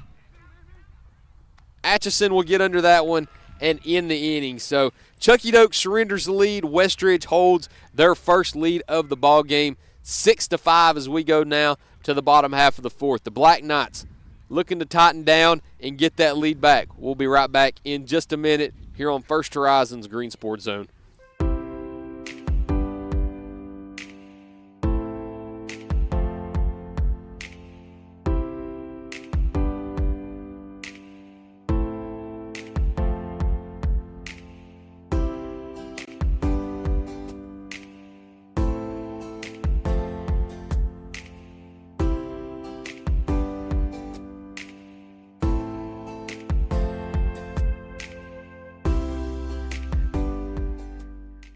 Project needs power.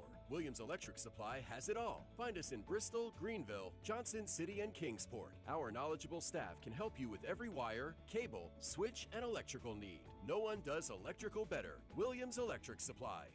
Your home needs lighting. Williams Electric Supply has it all. A showroom full of ideas for lighting your home for comfort. Find us in Bristol, Greenville, Johnson City, and Kingsport for unique lighting and every perfect light fixture. No one does lighting better. Williams Electric Supply. Westridge now ahead 6-5 in this matchup here in Lower Afton with the Black Knights of Chuckey-Doak. Chuckey-Doak now with the 9-hole batter, Dom Atchison, coming up to the plate to begin the fourth inning. Great man to have now to lead off the inning. Of course, he's probably the quickest man on the team, not in that leadoff spot, but it's always fortunate when Atchison can lead off the inning for you. 6-5 Westridge as we begin the bottom of the fourth here with Jennings still on the mound for the Wolves. Atchison stepping in now in that right-hander's batter box. Watches strike one come inside. And he's down 0-1.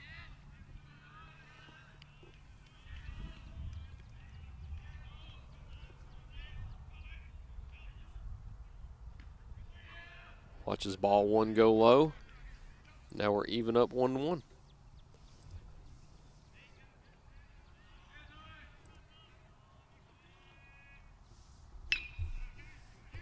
A shot over to the shortstop. The throw over is in time. Atchison is out at first, one away now in the bottom of the first. Brilliant day for sports today. Second day of March Madness. Got a lot of baseball action going on here in Greene County. Spring break for a lot of these students also. And it's state tournament time if you're one of the lucky, I guess now 4 teams left in classes 1, 2, 3, and 4 in boys basketball. Some of our, let's see this pitch come by right here. Strike one now to your leadoff batter, Shane Cook. But Hampton and Unaka, of course, within our region, falling last night in Class 1A. Fouled off to the right side. Out of play. Close to that Jeep over there parked along the first baseline. I'm telling you that's parked not over a good there. spot. No, it's not. That's the only Jeep out there, too. You're rolling the dice. Yeah, man. It almost looks like a dice over there. Like the car looks like a Check swing. Did not go. 1-2 count now. Good pitch. Yeah, good pitch. Very good pitch. And a good leave, too, because he wanted that one, and if he would have swung, would have been strike 3 with 2 away here in the fourth now. Catcher wanted it high. He wanted him to try to chase. Left that one too. Now even up at 2 balls and 2 strikes.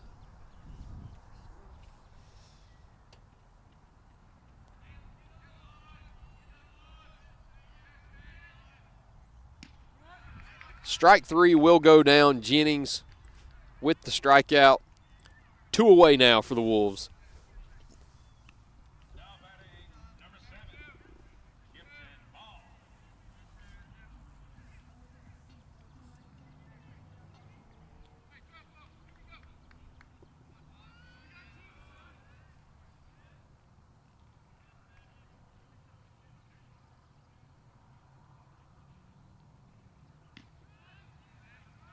Strike 1 to the outside edge of the plate.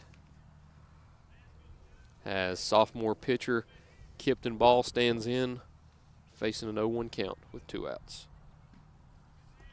Watches it go low and evens the count up 1-1. Hard to believe that's the first strikeout of the day for the Black Knights. Yeah, they put the ball in play.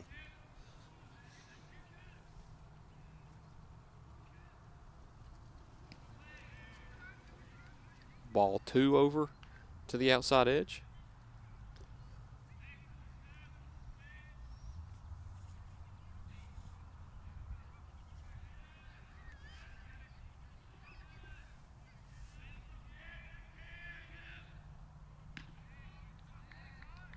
Inside for strike 2. Now evened up 2 balls and 2 strikes with 2 outs now for the sophomore pitcher.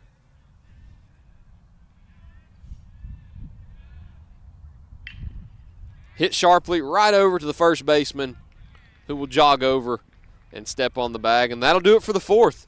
So for the first time today, Chuckey-Doak will leave an inning with a deficit. Going into the 5th inning now, Westridge leads 6-5 over your Chuckey-Doak Black Knights. We'll be right back in just a minute, right here on First Horizons Green Sports Zone. At Heritage Community Bank, we offer local banking with local decisions. Stop by any of our 3 convenient locations and see how Heritage Community Bank can serve your needs. We're here to stay. We're not for sale. We're not merging. We're local, and we intend to stay that way. From small business banking to personalized checking accounts with online and mobile capabilities, Heritage Community Bank can take care of all your banking needs. Visit us online at hcbonline.us, member FDIC, and equal housing lender. At many dealerships, you get what you'd expect. Games, gimmicks, and shady sales tactics. At Gateway Nissan in Greenville, expect the unexpected. Low prices, convenient service, and a great buying experience. Get our Gateway exclusive lifetime powertrain warranty. No worries for life. You deserve the unexpected. It's the #1 reason you gotta get to Gateway. Shop online at gatewaynissangreenville.com. Or take the super short drive down Highway 11E to Gateway Nissan in Greenville. Well, it's the first day of spring, and I hope everybody loves spring as much as I do. Great day of baseball out here at Chuckey-Doak High School as Westridge currently holds a 6-5 lead over the Black Knights at the moment. March Madness going on, TSSAA state semifinals going on for boys basketball, and a lot of baseball and softball action from around the area as we get kicked off with the first official day of spring here in March. Chuckey-Doak for the first time today ends an inning trailing. They were ahead 3-0 at the end of the first, ahead 4-3 at the end of the second, extended it to 5-3 at the end of the third, and now trailing 6-5 after 4 as we step into the top of the 5th here with sophomore Kipton Ball not remaining on the mound as we have changed and we have a pitching change in the lineup. We have Gavin Crum stepping onto the mound now, the senior, taking over for Kipton Ball now.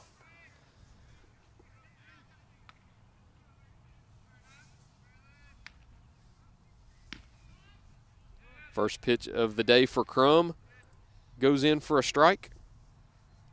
Yeah, Westridge has battled back. After that first inning 3 spot by Chuckey-Doak, I thought they were going to have a long day ahead of them. I did too. But they've battled back. Second pitch fouled off.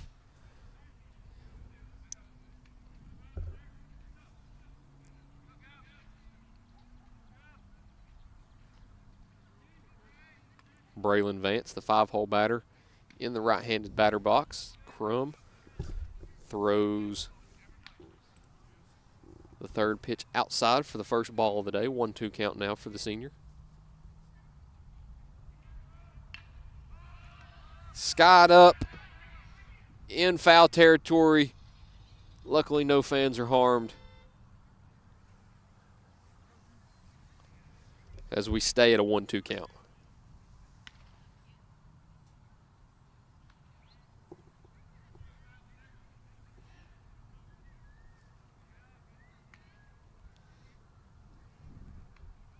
Crum looking to get the strikeout. Won't get the strikeout. Popped up. Lincoln Cutshaw puts it away for the first out of the inning. Gavin Crum retires the first batter he sees today.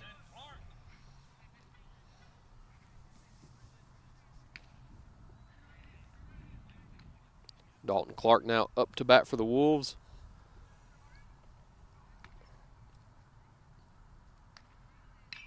Pitch number 1 of the at-bat, fouled off into the catch fence. 0-1 count.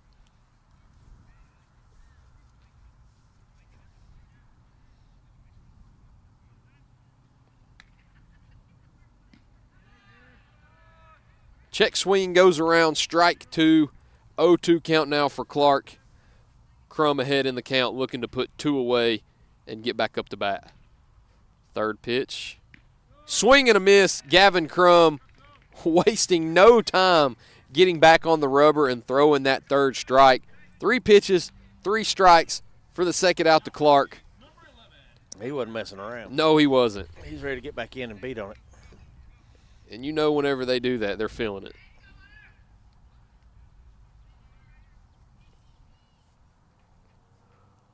Hunter Hicks, the 7-hole batter for Westridge, will take a ball to start the at-bat. Up 1-0 now on the count.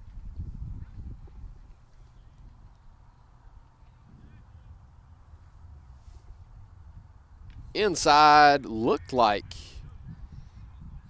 a little chin music. Yeah, almost looks like it almost got his hand or the knob of the bat. A little high and tight. 2-0 count now.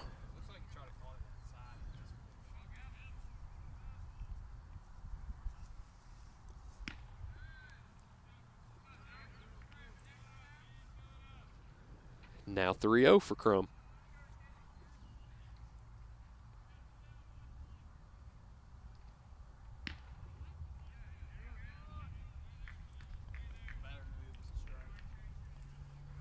Gets a strike in there, avoids the 2-out walk. You never want to allow anybody on with 2 outs.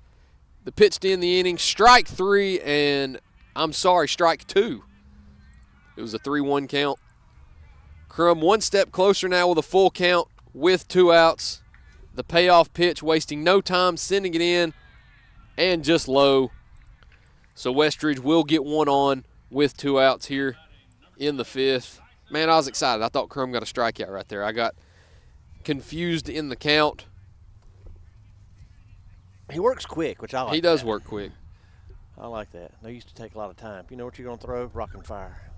Tyson Jones now coming up to bat. He's had a pretty good day so far. 2 for 2 with 2 RBIs and a double.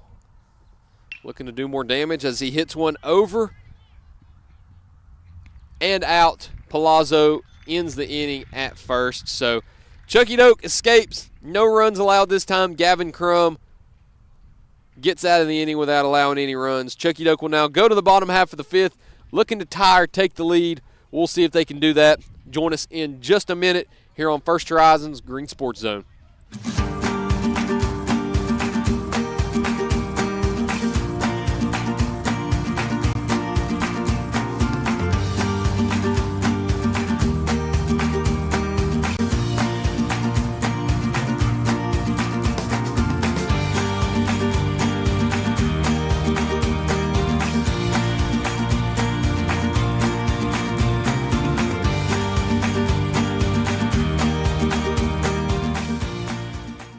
Marathon Quick Stop Markets, you'll find a company that realizes that our customers are our biggest assets. We are a locally owned company, proud to serve our community. So we do everything with you in mind. We clean and sanitize our stores, provide a well-lit, monitored area to keep you and your family safe. You can always expect a friendly staff and a large selection of products with weekly specials. Stop in at a nearby Marathon Quick Stop Market today.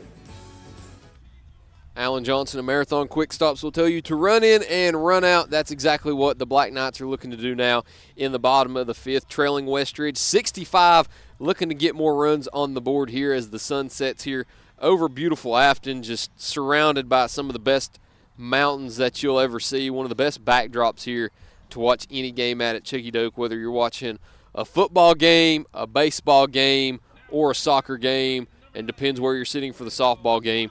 One of the most beautiful places to watch any outdoor sporting event at here in the state of Tennessee. But, hey, let's get back to the action now.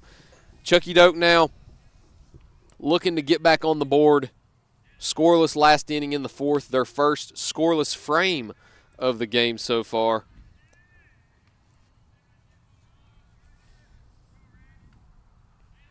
Randall Sauceman, the catcher, leading off this inning for the Black Knights, will piece one up and send it into center, and it will get down.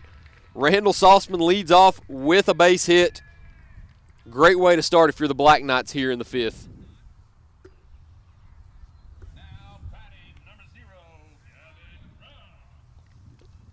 Gavin Crum here with certainly the opportunity to help himself out down 6-5 entering the game.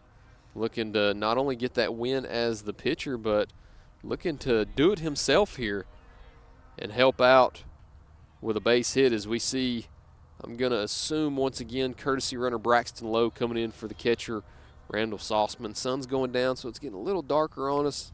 Can't quite see the field lights yet. It is Braxton Lowe, but sometimes the contrast between yellow numbers on a white jersey are hard to see. Kind of like West Green the other night. As we see another throw in the second, or I'm sorry, in the first. It's hard to see navy numbers on a black jersey. Westridge, of course, easy to see with that blue on gray as we see a throw down to second, and he will be in there for a stolen base safely. The freshman Braxton Lowe getting in scoring position now with no outs for the Black Knights. Crum okay with taking a strike right there as long as Lowe got low enough to avoid the tag and get into second safely.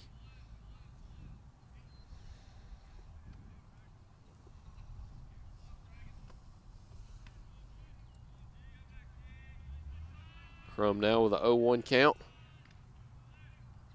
Squares away for a bunt, gets it down. The throw over to first in time, but Braxton Lowe will get over to third. Crum bunts for the first out, but now the Black Knights have a runner 90 feet closer to home plate than he was before, as we see Cooper C. step into the batter's box now with a chance to tie this game. And I say tie this game, too. I should give these kids more credit, too. I'd like to see a home run. I'd like to see them take the lead here at the plate. Wind's still blowing a little bit out over the left field as we see ball one come in. Yeah, it may have picked up a little bit here this half inning. The dimensions are very favorable, too, if you're a Chuckey-Doak batter. You'll hear me talk about dimensions often. Skied high, up to center field, tagged out, but that will tie the game. Chuckey-Doak now tied 6-6 with Westridge as Cooper C. flies out to center field and scores Braxton Lowe from third. So, hey, back to a tied ball game. You get a speedy courtesy runner. He gets the second on a stolen base. Move him to third on a bunt. You get him in on a fly ball. Sometimes you need to manufacture your runs. Play small ball. Shortstop Lincoln Cutshaw sends one over, foul. Did that go in the Chuckey-Doak dugout? It was close. Did it? Certainly have to have your head on a swivel now if you're a home or a visitor here at Chuckey-Doak's baseball field. Second pitch coming in, skied high again, up to center field, but under it he will get, and that will be the third out of the inning. So Chuckey-Doak not able to regain the lead, but they are able to tie it back up. Tied 6-6 now going into the sixth. We'll be right back in just a minute as we go down to the final couple of innings of this matchup. Chuckey-Doak 6, West Ridge 6. We'll be back in just a moment here on First Horizons Green Sports Zone. In Greenville, we blend beauty with Southern charm. From sharp cuts to flawless color and perfect extensions, we make dream hair real. As milkshake experts, we deliver exclusive treatments, glosses, and pro product advice. Finish your look with nails and waxing done with care. Relax and recharge with our signature Japanese head spa. Come experience the Main Brand difference. At the Main Brand Hair Company, We wrangle your tangles. At Food City, we make it easy for you to shop your way. Order online and pick it up curbside, or have it delivered straight to your door with Instacart or DoorDash. Nobody does food like Food City. And now get it straight from our doors to yours. Value everyday Food City. Hey, value everyday Food City, and you always value everyday Food City, and you always value any day that you can get out here for a baseball game. First day of spring, we're out here in Lower Afton as Chuckey-Doak and West Ridge now tied 6-6 going in to the sixth inning, down to presumably your regularly scheduled final two innings of the game. Of course, extra innings are a thing. We hope it doesn't get to that point. We hope Chuckey-Doak can get it done before then. But, hey, first pitch of the inning, fouled back on a bunt. Actually, no, in play and over, and he is safe. So a great start for the Wolves, getting a bunt down on the line and then able to beat the throw to first. And the leadoff runner's on with no outs.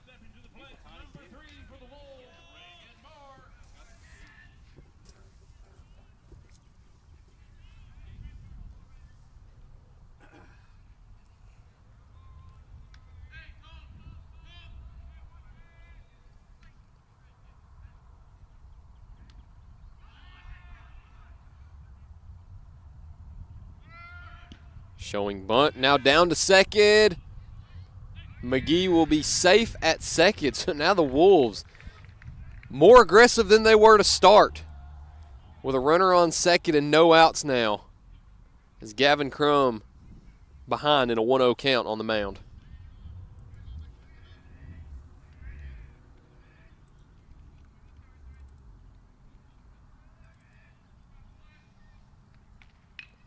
Another bunt laid down. The throw over to third. Caught him out. In time. Gets him out. So, wow. Gutsy decision there to throw to third instead of just going for the automatic out at first. That's heads up playing right there. Yes, it is. Tag is put on by Kipton Ball.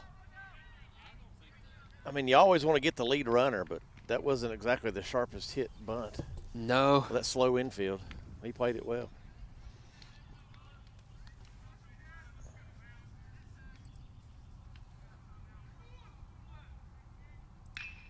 Oh! And just as I was saying, the new renovations to the Chuckey-Doak dugout making things a little bit more dangerous.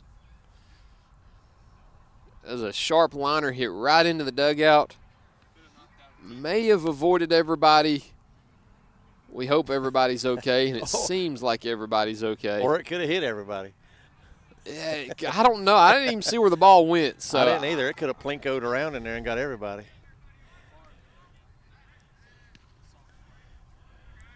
But either way, Ty Malik, a little ahead on that one. Squared it up perfectly. He was half a day Just ahead. had his timing was just a little bit off.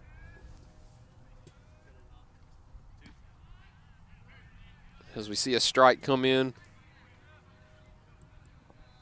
as Crum sits on an 0-2 count. with one away here in the 6th.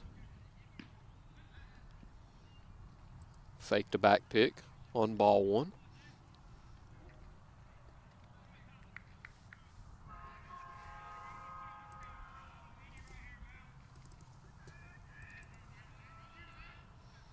Two-one count now for Malik.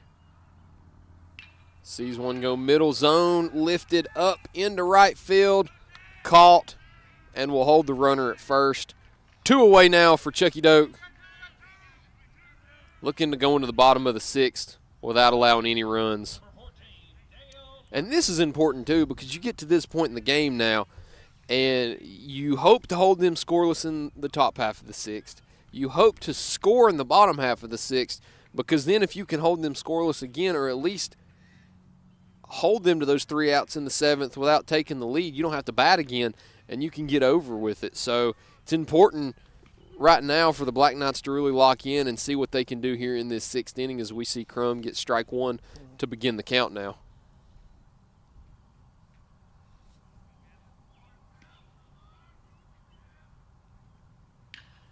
Skied high, straight towards us, back at the wall, off of the top of the wall. The throw will be in, and we'll have no play at the plate now. Westridge will take the lead 7-6.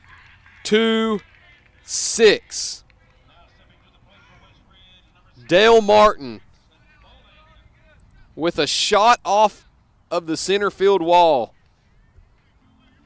to bring home the potentially game-winning and go-ahead run now here in the top of the 6th. Wow. 6 or 8 feet left, and that would have been a 2-run homer. It went straight. I don't know what it is about this exact location, but when they're hit dead center like this, it looks like it keeps traveling. Well, yeah. Getting the backspin, putting it up in the air in the wind. Good pitch down the middle, just a little bit high. But, yeah, that one, for a split second, I thought that one actually was leaving.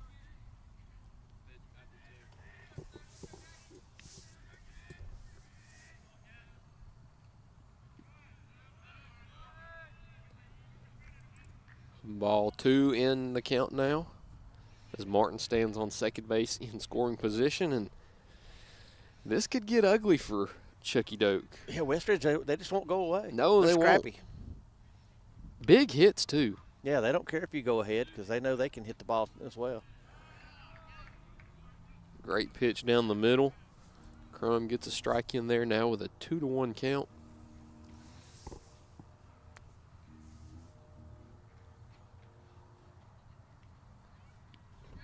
Crum looks back to check on Martin at second. Fires it in, another one straight up, but back and out of play.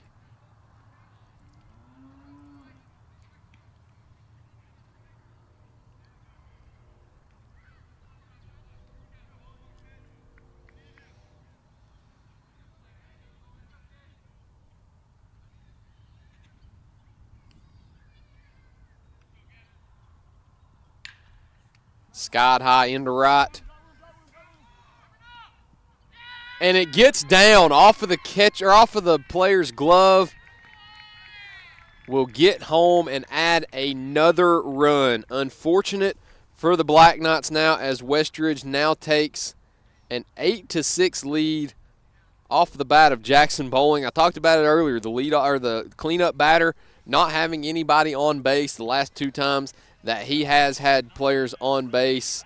He has made the most of those opportunities. Westridge now with an 8-6 lead over Chuckey-Doak now in the top of the 6th inning. And, man, what a quick change in this game. Just misjudged that one in right field. I think he thought it was going to carry more than it did. Had to come back for it. Couldn't make the catch. Sharply hit over to Cutshaw at shortstop and goes over under Palazzo's glove, and the inning will stay alive. Yeah. And once again, Westridge just won't go away. Yeah, you got runners at first and third now. So Braylon Vance hitting a sharp grounder over to Cutshaw at first, but skipped it over, and a couple Palazzo batters not able to pick it, and now Dalton Clark looking to do some more damage now. A couple batters ago, you had 2 outs, runner on first. You know, look, you're sitting in good position, and they've tallied a couple hits to take the lead. The pitch in and swung on, but missed for strike one. If he didn't do anything else, he gets his money's worth. He swings. You got to respect him for it.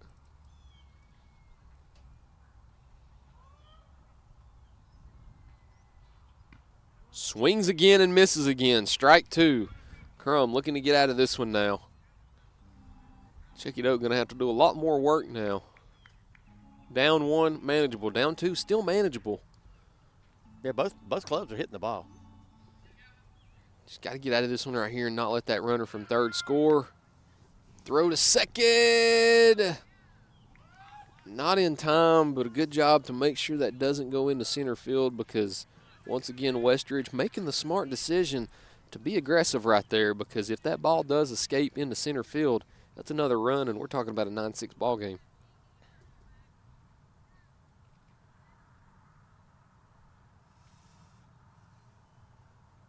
Throw is way high. Sauceman able to get it. Now we're looking at a 2-2 count with 2 outs here in the top of the 6th.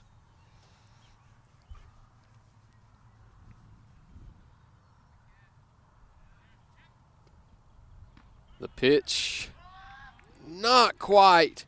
Strike three as we will move to a full count now. First base unoccupied, but would load the bases. Wow. Full count, 2 outs. Runners will be running no matter what. And it's ball 4. Bases are loaded now. Not the circumstances you want to be in if you're Chuckey-Doak.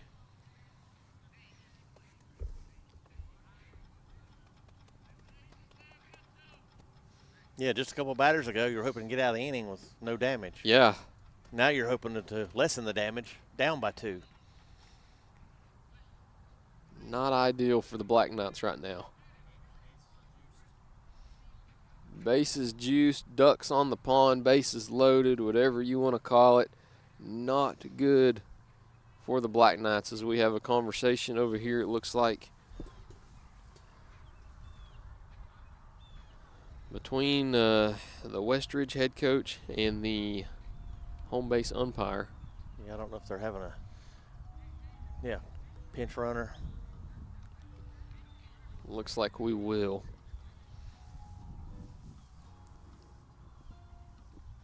Big Dalton Clark will come off the field now. Not sure, not able to see who the courtesy runner is just yet for the Wolves, but here we go, brand new count now.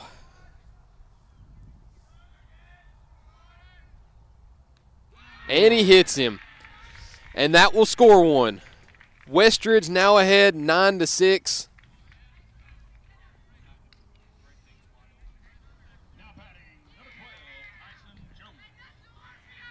Crum hits Hicks. He travels to first, and that will score another run. And things are getting out of hand here in Lower Afton and getting out of hand quick. And back-to-back pitches now. Hit the batter. And Westridge now takes a 10-6 lead.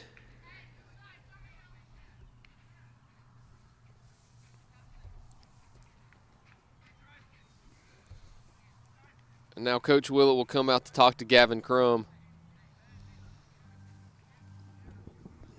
Just one of those where you don't know quite where it started to go wrong. You can definitely see when it went wrong, and now you're just hoping to get out with as little damage as possible. Because like you said, I mean, we were talking about getting out of the inning with no damage, and now we're talking about how much damage can you get out of the inning without allowing. You're down 4 now, and they're making a pitching change. So it looks like we will get a pitching change now for the Black Knights.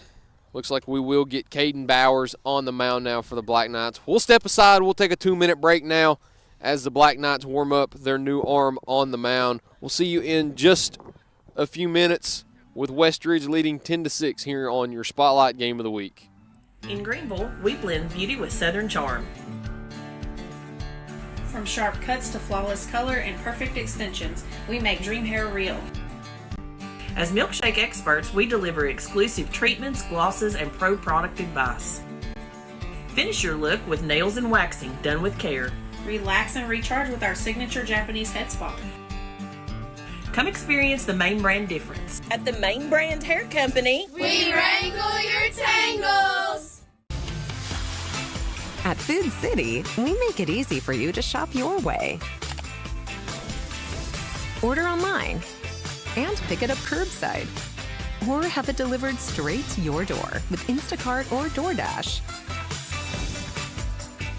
Nobody does food like Food City.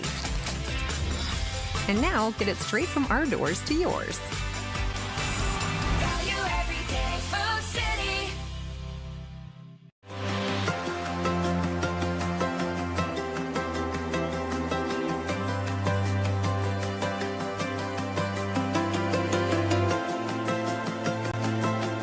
Back in 'em.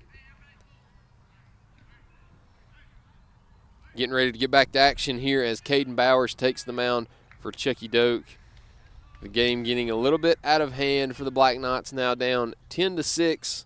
Looking to get out of the inning with no damage. Turned out to looking to get out of the inning with the least amount of damage as possible now. Not insurmountable, but definitely a large deficit to try to come back from now, as Westridge still has the bases loaded now with a chance to bust it open even more now. Caden Bowers deliver his first pitch of the game. It'll be in for a strike, and he'll start up 0-1. Isaac McGee at the plate for Westridge. Swing and a miss for McGee. The Black Knights are one strike away from getting out of the inning. If they can get out of the inning and at least get a couple runs, chip away at it, they'll still have the bottom of the seventh. McGee, not your typical 9-hole batter either. Lets that one go for ball one. On the day, he's 3 of 3 with an RBI and a run. All 3 singles. You see his stature, not very big, but he can bat the ball. He'll choose not to and leave that one down low for ball 2. Well, sometimes your ninth batter is your second leadoff man. Yes, and I like that. I'm assuming that's what they do with Dom Atchison on Chuckey-Doak's side also, because when I was a youngster on the team, that's where I hit was ninth, because if you're speedy and you're fast, it'll put both of you back to back, you and the leadoff man. Strike 3. The Black Knights get out of the jam. But at what cost? Down 10-6 now, heading into the bottom of the 6th. The Black Knights down 4 runs with 6 outs to play with. We'll join you right back in just a minute. We'll go ahead and get a quick spot in, and we'll be here for the bottom of the 6th here on First Horizons Green Sports Zone. When it comes to healthcare, no one wants to feel rushed. At Abundant Healthcare Clinic in Greenville, we take the time to listen, explain, and truly care. We're a nonprofit clinic backed by 60 years of experience from Evergreen Life Services. From sports and routine physicals to common illnesses and minor injuries, we focus on you, not the clock. Call 423-278-2501 to schedule your appointment today. Abundant Healthcare Clinic. We take the time. Others don't. So why sit on the sidelines when you could be driving a brand new Chevrolet, GMC, or Cadillac from Bachman Bernard in Greenville? Choose from the Silverado, Sierra, Terrain, Acadia, Equinox, Trax, Trailblazer, or Blazer. And wrap yourself in elegance and style while driving a Cadillac, Lyric, or the best vehicle on the planet, the Cadillac Escalade. So don't stumble, bumble, and fumble your way with other dealers. If we don't have it, we'll get it. Make the short trip to Bachman Bernard Chevrolet GMC Cadillac in Greenville, where we will save you money. Welcome back in here to First Horizons Green Sports Zone for our Spotlight Game of the Week here on the first official day of spring in Lower Afton, as Chuckey-Doak is hosting Westridge and have played a very competitive ball game in which Chuckey-Doak has led for most of the way until recently, top of the 6th. If you're just now joining us, what you just missed was a 4 spot in the top of the 6th for Westridge, as they now hold a 10-6 lead.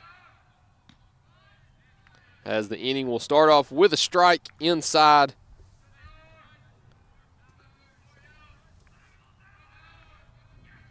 For the new pitcher for the Black Knights, Caden Bowers.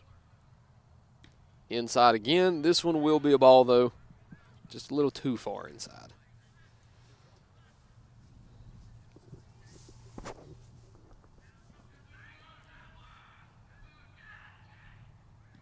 Bowers swing and a miss on one downstairs. Now a 1-2 count. Yeah, he got him chasing that one. Yeah.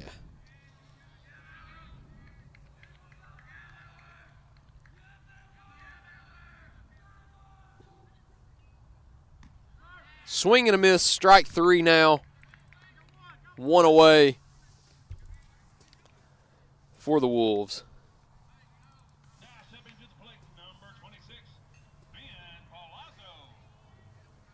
You hope they don't press right here. Yeah. Trying to get too many runs too quick. Yeah. You just need to put some hits together. Good swing by Palazzo on the first pitch of the at-bat. Up high, about where you would anticipate he likes it, but fouled off to the backstop. Now behind 0-1 in the count.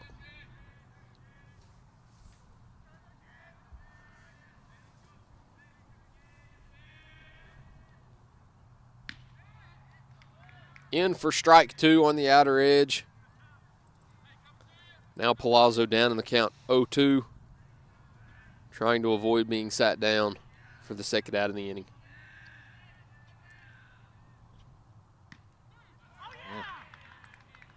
Three pitches, 3 strikes for the second out of the inning. And now the Wolves are inching closer to a win here in Lower Afton, just 4 outs away, as now Dom Atchison steps up to the plate in the 9th spot in Chuckey-Doak's lineup with 2 outs away here in the bottom of the 6th. And how quickly a game could change. We were just talking about how if Chuckey-Doak could limit the damage as they get one hit sharply right at the shortstop for the 3rd out of the inning. So Chuckey-Doak now down to their final 3 outs as we head into the final inning of the day. Going into the 7th, Westridge 10, Chuckey-Doak 6. We'll see you right back here in just a minute here on First Horizons Green Sports Zone. So why sit on the sidelines when you could be driving a brand new Chevrolet, GMC, or Cadillac from Bachman Bernard in Greenville? Choose from the Silverado, Sierra, Terrain, Acadia, Equinox, Trax, Trailblazer, or Blazer. And wrap yourself in elegance and style while driving a Cadillac, Lyric, or the best vehicle on the planet, the Cadillac Escalade. So don't stumble, bumble, and fumble your way with other dealers. If we don't have it, we'll get it. Make the short trip to Bachman Bernard Chevrolet GMC Cadillac in Greenville, where we will save you money. For over 30 years, Tommy's Plumbing has proudly served the Tri-Cities with a personal touch, because we're not just plumbers, we're family. From simple faucet repairs to full plumbing repiping, we have the experience and expertise to get the job done right. We also specialize in water heater and tankless water heater installations, helping you find the perfect solution for your home. Our technicians stand behind their work and always leave your space clean and spotless. Looking for a plumber who's fast, professional, and reliable? Call Tommy's Plumbing and let our family take care of yours.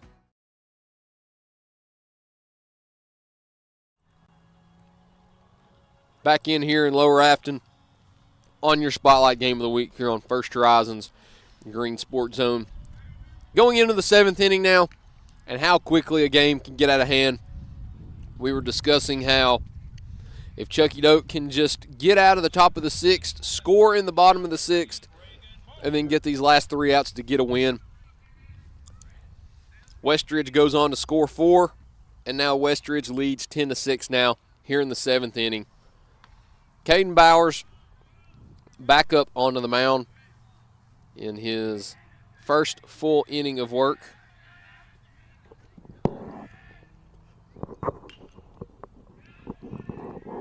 Pitch 1 goes out of play. Fouled off over the visiting dugout. Yeah, Chuckey-Doak, they need to go 3 up, 3 down right here and get in the dugout and hit the ball. They can't afford any more runs. Strike 2 now. So it looks like we've got a lineup changes. We've got more now at bat for the Wolves.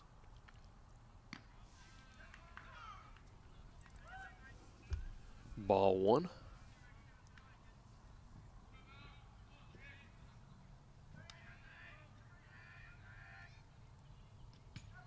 And a wild ball, too.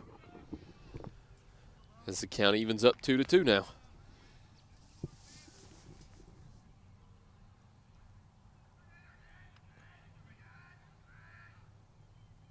And it hits him square in the back. And that will be a free trip to first base for Moore, as the Wolves have a man on first with no outs here in the top of the 7th. So one thing Chuckey-Doak didn't need is another runner on base. Yeah, and another hit by pitch. Well, yeah, not even having to swing the bat. So those are the kind of runners you don't want to give up.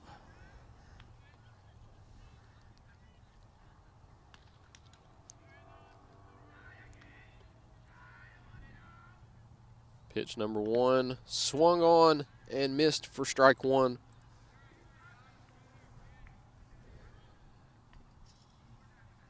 Action in the Westridge bullpen now. Looking to bring a closer in. Up by the minimum of 4 as the Wolves look to put more on now. As we've got, no pun intended, more on first base with no outs.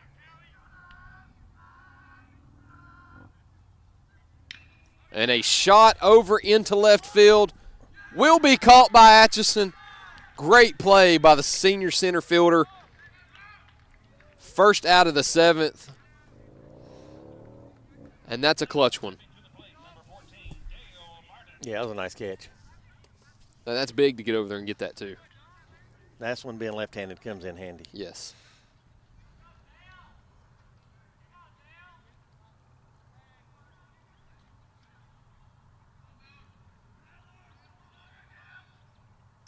Another one hit over and dropped by Cutshaw. No play at first. Well, that was a tough play to make.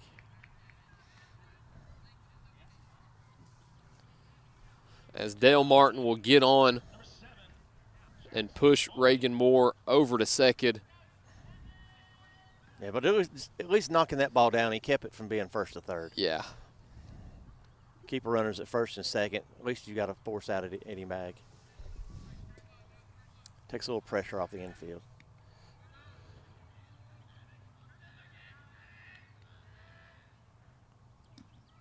Ball 1 to begin for Caden Bowers.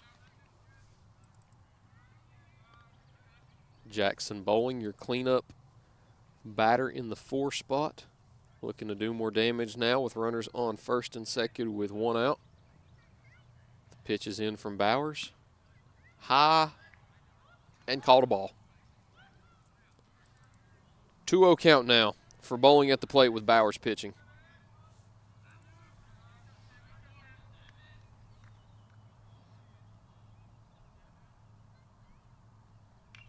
Swung on but fouled back.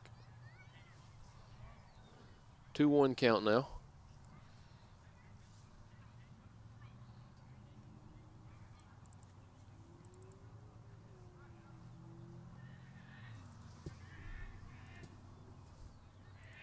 Bowling looking to do some damage here. Pitches in and low. 3-1 now, threatening to load the bases now, which is certainly not what you want if you're Chuckey-Doak. You kind of saw how that went last inning when the bases got loaded. That's kind of when it got out of hand. So double play is into effect here. 1 pitch at a time. Pitch is in. And it is called a strike. So we will avoid the bases loaded situation for the moment, as Bowers now in a full count with Bowling at the plate, looking to put his team up by even more. The pitch swung on straight up, backing out of play. He'll live to fight for, at the minimum, 1 more pitch.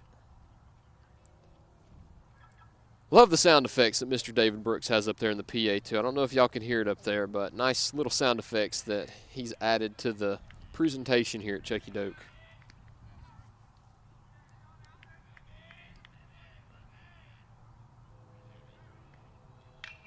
Swung on, straight up high. Caught for the second out of the inning. Boy, that could have went bad. Sometimes when balls are hit straight up like that, you don't know how the players are going to react. Are they going to call it? If there's a wind blowing. Yes, but Luckily, we don't have to worry about any of that. The second out is put away by Braxton Lowe.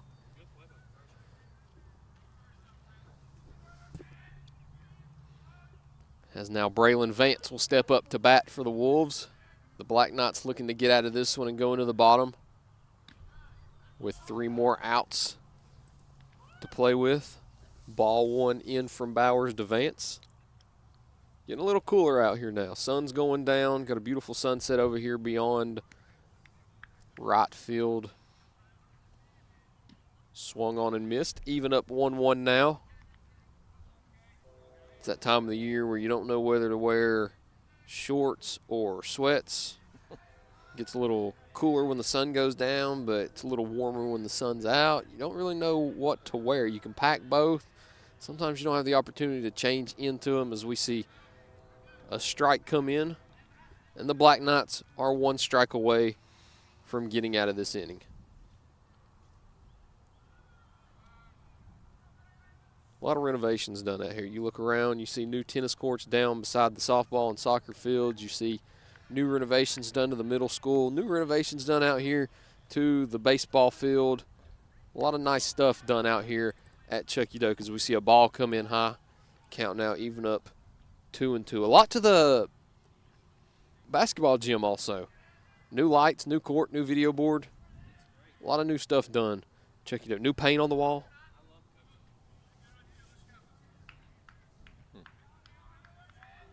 Two count with 2 away here in the top of the 7th. Bowers looking to get out of it with a strikeout. Delivers it just low now to another full count with 2 outs here in the top of the 7th.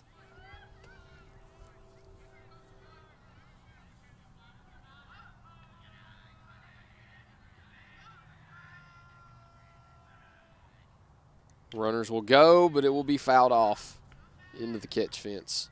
It will stay at a 3-2 count.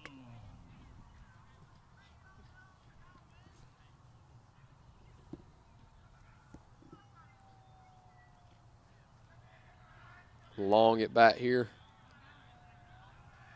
Bowers would like nothing more than to get out of this with a strikeout, as he'll try to pick him off at second and hold him honest.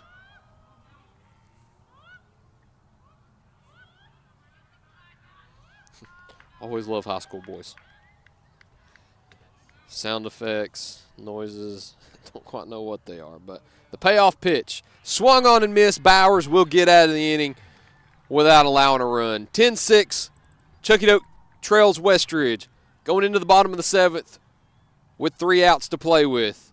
We'll be right back in just a minute for the conclusion of tonight's Spotlight Game of the Week here on First Horizons Green Sports Zone.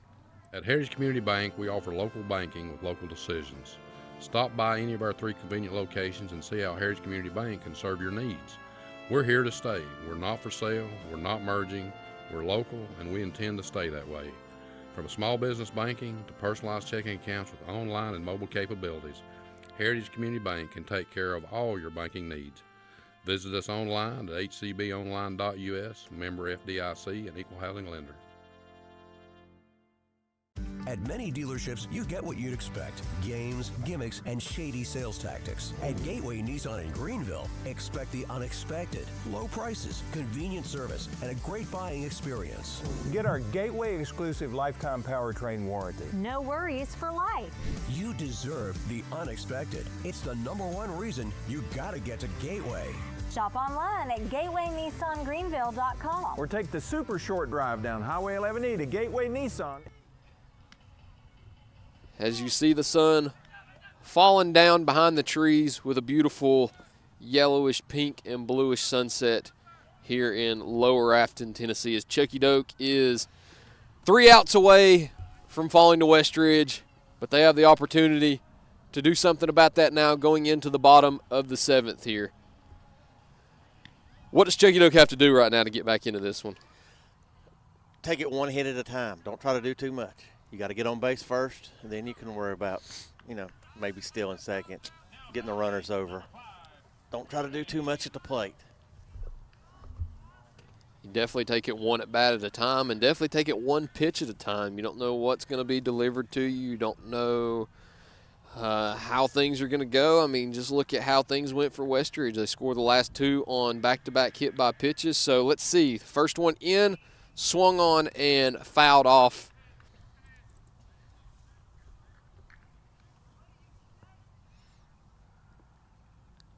I mean, Chuckey-Doak's got to be in the frame of mind. If Westridge can do it, we can do it. Yes. I mean, if they do it in the top of the inning, we can do it in the bottom, you know. And we've seen crazier comebacks by Chuckey-Doak. Yeah, you got 3 outs. So, I mean, string a few hits together, walk, whatever it takes. Shane Cook, the leadoff batter. This is certainly the spot that you would like to be at if you're Chuckey-Doak, leading off the bottom of the 7th, down 4 runs with your leadoff batter. Yeah, if you can get to the top of your order, get something going, sometimes it's contagious. Don't want to see him go down 0-2 in the count, though, but you do like to see some junk fall into the dirt for the first ball at the at-bat. Now 1-2 with no outs here in the bottom of the 7th.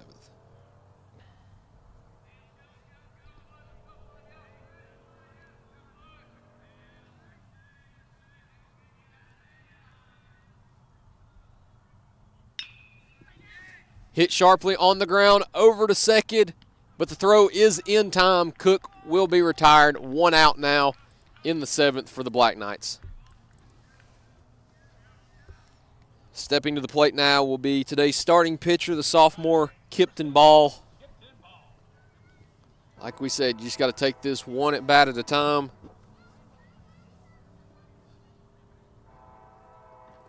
Ball stepping in, digging into that right-handed batter's box. Watching strike one go by to the outer edge of the plate. He settled in and pitched well the last 3 or 4 innings. He did. Talented player that you're going to see here on these fields for many years to go. A hit over into right field, but into the glove of the Wolves right fielder, as now we have 2 down, and the Black Knights are 3 strikes or 1 out away from this game being over. Catcher Randall Sauceman will step up to bat now. Crazier things have happened with 2 outs in baseball games. Oh, believe me, I've seen it. I mean, usually you can live 100 years and watch thousands and tens of thousands of baseball games. You'll always see something new. So certainly not out of it yet. And catcher Randall Sauceman has the opportunity to do something about that. He'll watch strike one go by in the middle of the zone. Yeah, about the time you think you've seen it all, here's something different. Wednesday saw a 9-3 put out in a high school baseball game, something I've not seen yet. A hit over and down. So the Black Knights will get one on the base path here as the Wolves do finally corral it. They're still alive. They're still alive. That ball touched, I think, 3 or 4 different players right there going from the outfield to the infield. But, hey, you get on base. You set up Gavin Crum now to do more damage. Of course, with how his outing on the mound went, you know he's going to be aggressive coming up here. Not saying that so why sit on the sideline? He was the reason the game is to the point it's at right now, but knowing that he was on the mound when the lead did slip away, you know that he would love nothing more than to cut into this lead right now at the plate. He watched strike one go by, lifts one up into center, under it, and that'll be it. Westridge comes into Lower Afton and gets a win today here at Chuckey-Doak by your final of 10-6. We'll take a short break real quick. We'll come right back with post-game thoughts. We'll check local scores around the area, clue you in on March Madness scores, and in today's broadcast. So we'll be right back in exactly 2 minutes here on First Horizons Green Sports Zone.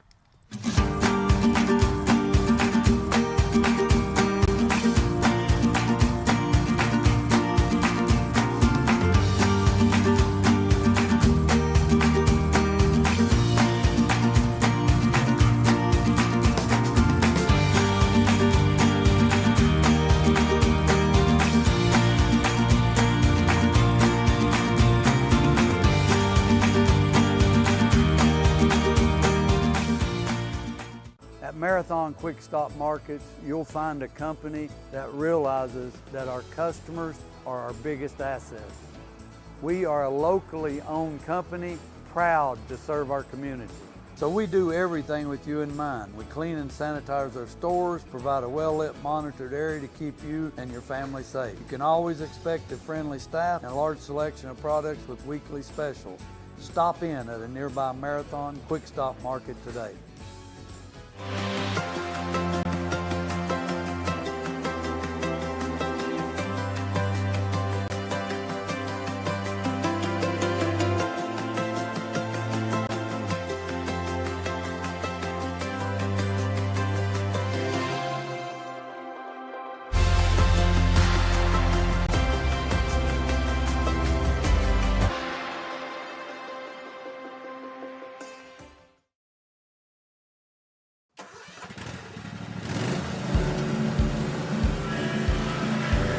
Whether you ride, haul, or work, CNC has what moves you from dirt roads to job sites. We've got the gear to get you there.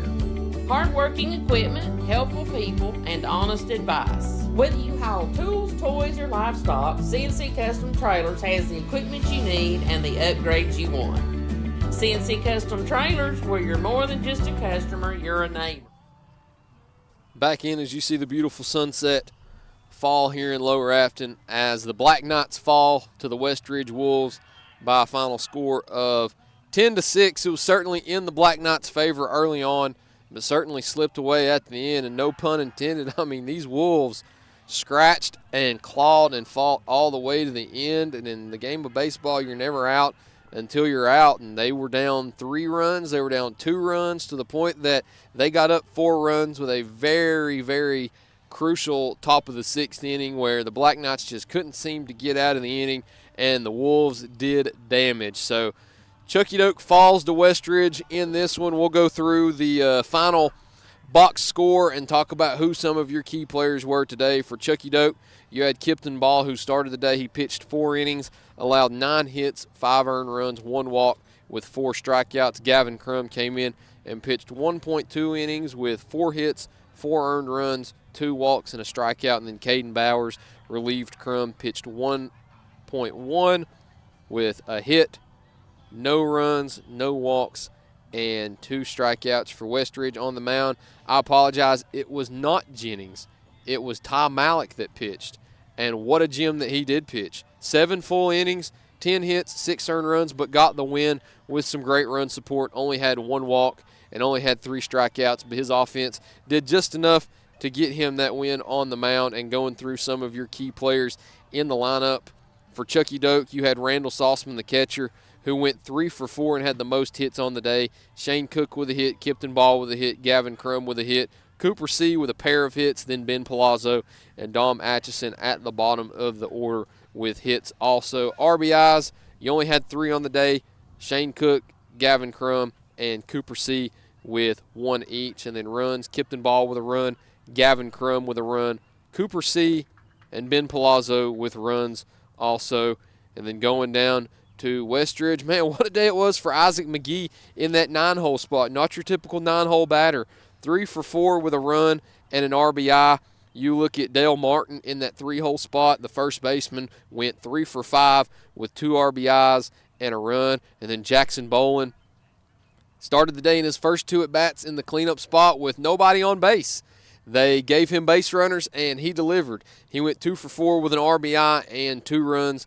Going down through here, Braylon Vance going 2 for 4, and then Jones going 2 for 3 with 3 RBIs. So big days by multiple players in that Westridge lineup, and that'll end the week for both teams as we head into the weekend. Chuckey-Doak, of course, never enjoy losing a game, but you get a win over Johnson County yesterday. That's the most important win of the week in a weird week where it actually snows on Monday. We're talking about how it's the first day of spring here on Friday and it's 71 and it snowed on Monday. But you get through the week, you finally get your games in, not the way you want to end the week, but encouraging to see the way you started the game, discouraging to see the way you finished the game, but just got to fight more going forward. What were your takeaways from the day? Well, the kid from Westridge, who's the pitcher for Westridge? Ty Malik. Ty Malik. He settled in after about the 4th inning. The first inning gave up 3 runs. I think Chuckey-Doak scored again, in the 4th? And after that, he settled in, held them the rest of the way. They got their 6 runs early, held them. Westridge had timely hitting. They didn't steal a whole lot of bases. Had timely hitting, and then Chuckey-Doak helped them out in the 6th inning with a couple hit batsmen back-to-back. That kind of broke the game open, and Chuckey-Doak, they couldn't come back from that. And you look at the box score also, and like you mentioned, you had Chuckey-Doak who scored 3 in the bottom of the first. And, man, after the bottom of the first, you're thinking Chuckey-Doak's going to run away with this one, scoring 3 in the first. They're just going to keep going. Westridge scored 3 in the top of the second to tie it 3-3. Chuckey-Doak broke the tie with a run in the bottom of the second to make it 4-3, and then extended it to 5-3 in the bottom of the third. Didn't score in the fourth, and Westridge did. They added 3 more, took a 6-5 lead when Chuckey-Doak went their first inning of the day without scoring. They did score in the bottom of the fifth to tie it 6-6, and then you go into the sixth, and that's when it fell apart. Westridge scoring 4 in the top of the sixth right there, and then no runs scored the rest of the game. And I even talked about how crucial that 6th inning was because it sets you up for that final 7th inning. And Chuckey-Doak had 2 away with only 1 on base, and then a double puts him up by 1. A double again puts him up by 2. And then a single and a walk loaded the bases, and then back-to-back hit by pitches kind of put it to the 10-6 advantage that we ended with. And yeah, unforced errors did win. And that kills you in baseball because they're hit by pitches that don't even allow your defense to do anything about it. The offense doesn't do anything to score those runs, just unfortunate, unforced errors right there. Exactly. I mean, they're tough to come back from. Like you said, it's a dead ball. They score, next batter, another hit by pitch. There's really nothing you can do but, lace them up, try again next time. They let that one slip away. And speaking about next time, too, we'll look down at who Chuckey-Doak faces next, but first going throughout scores from the area. You've got the Gatlinburg-Pittman Highlanders who lead the West Green Buffaloes now 4-3.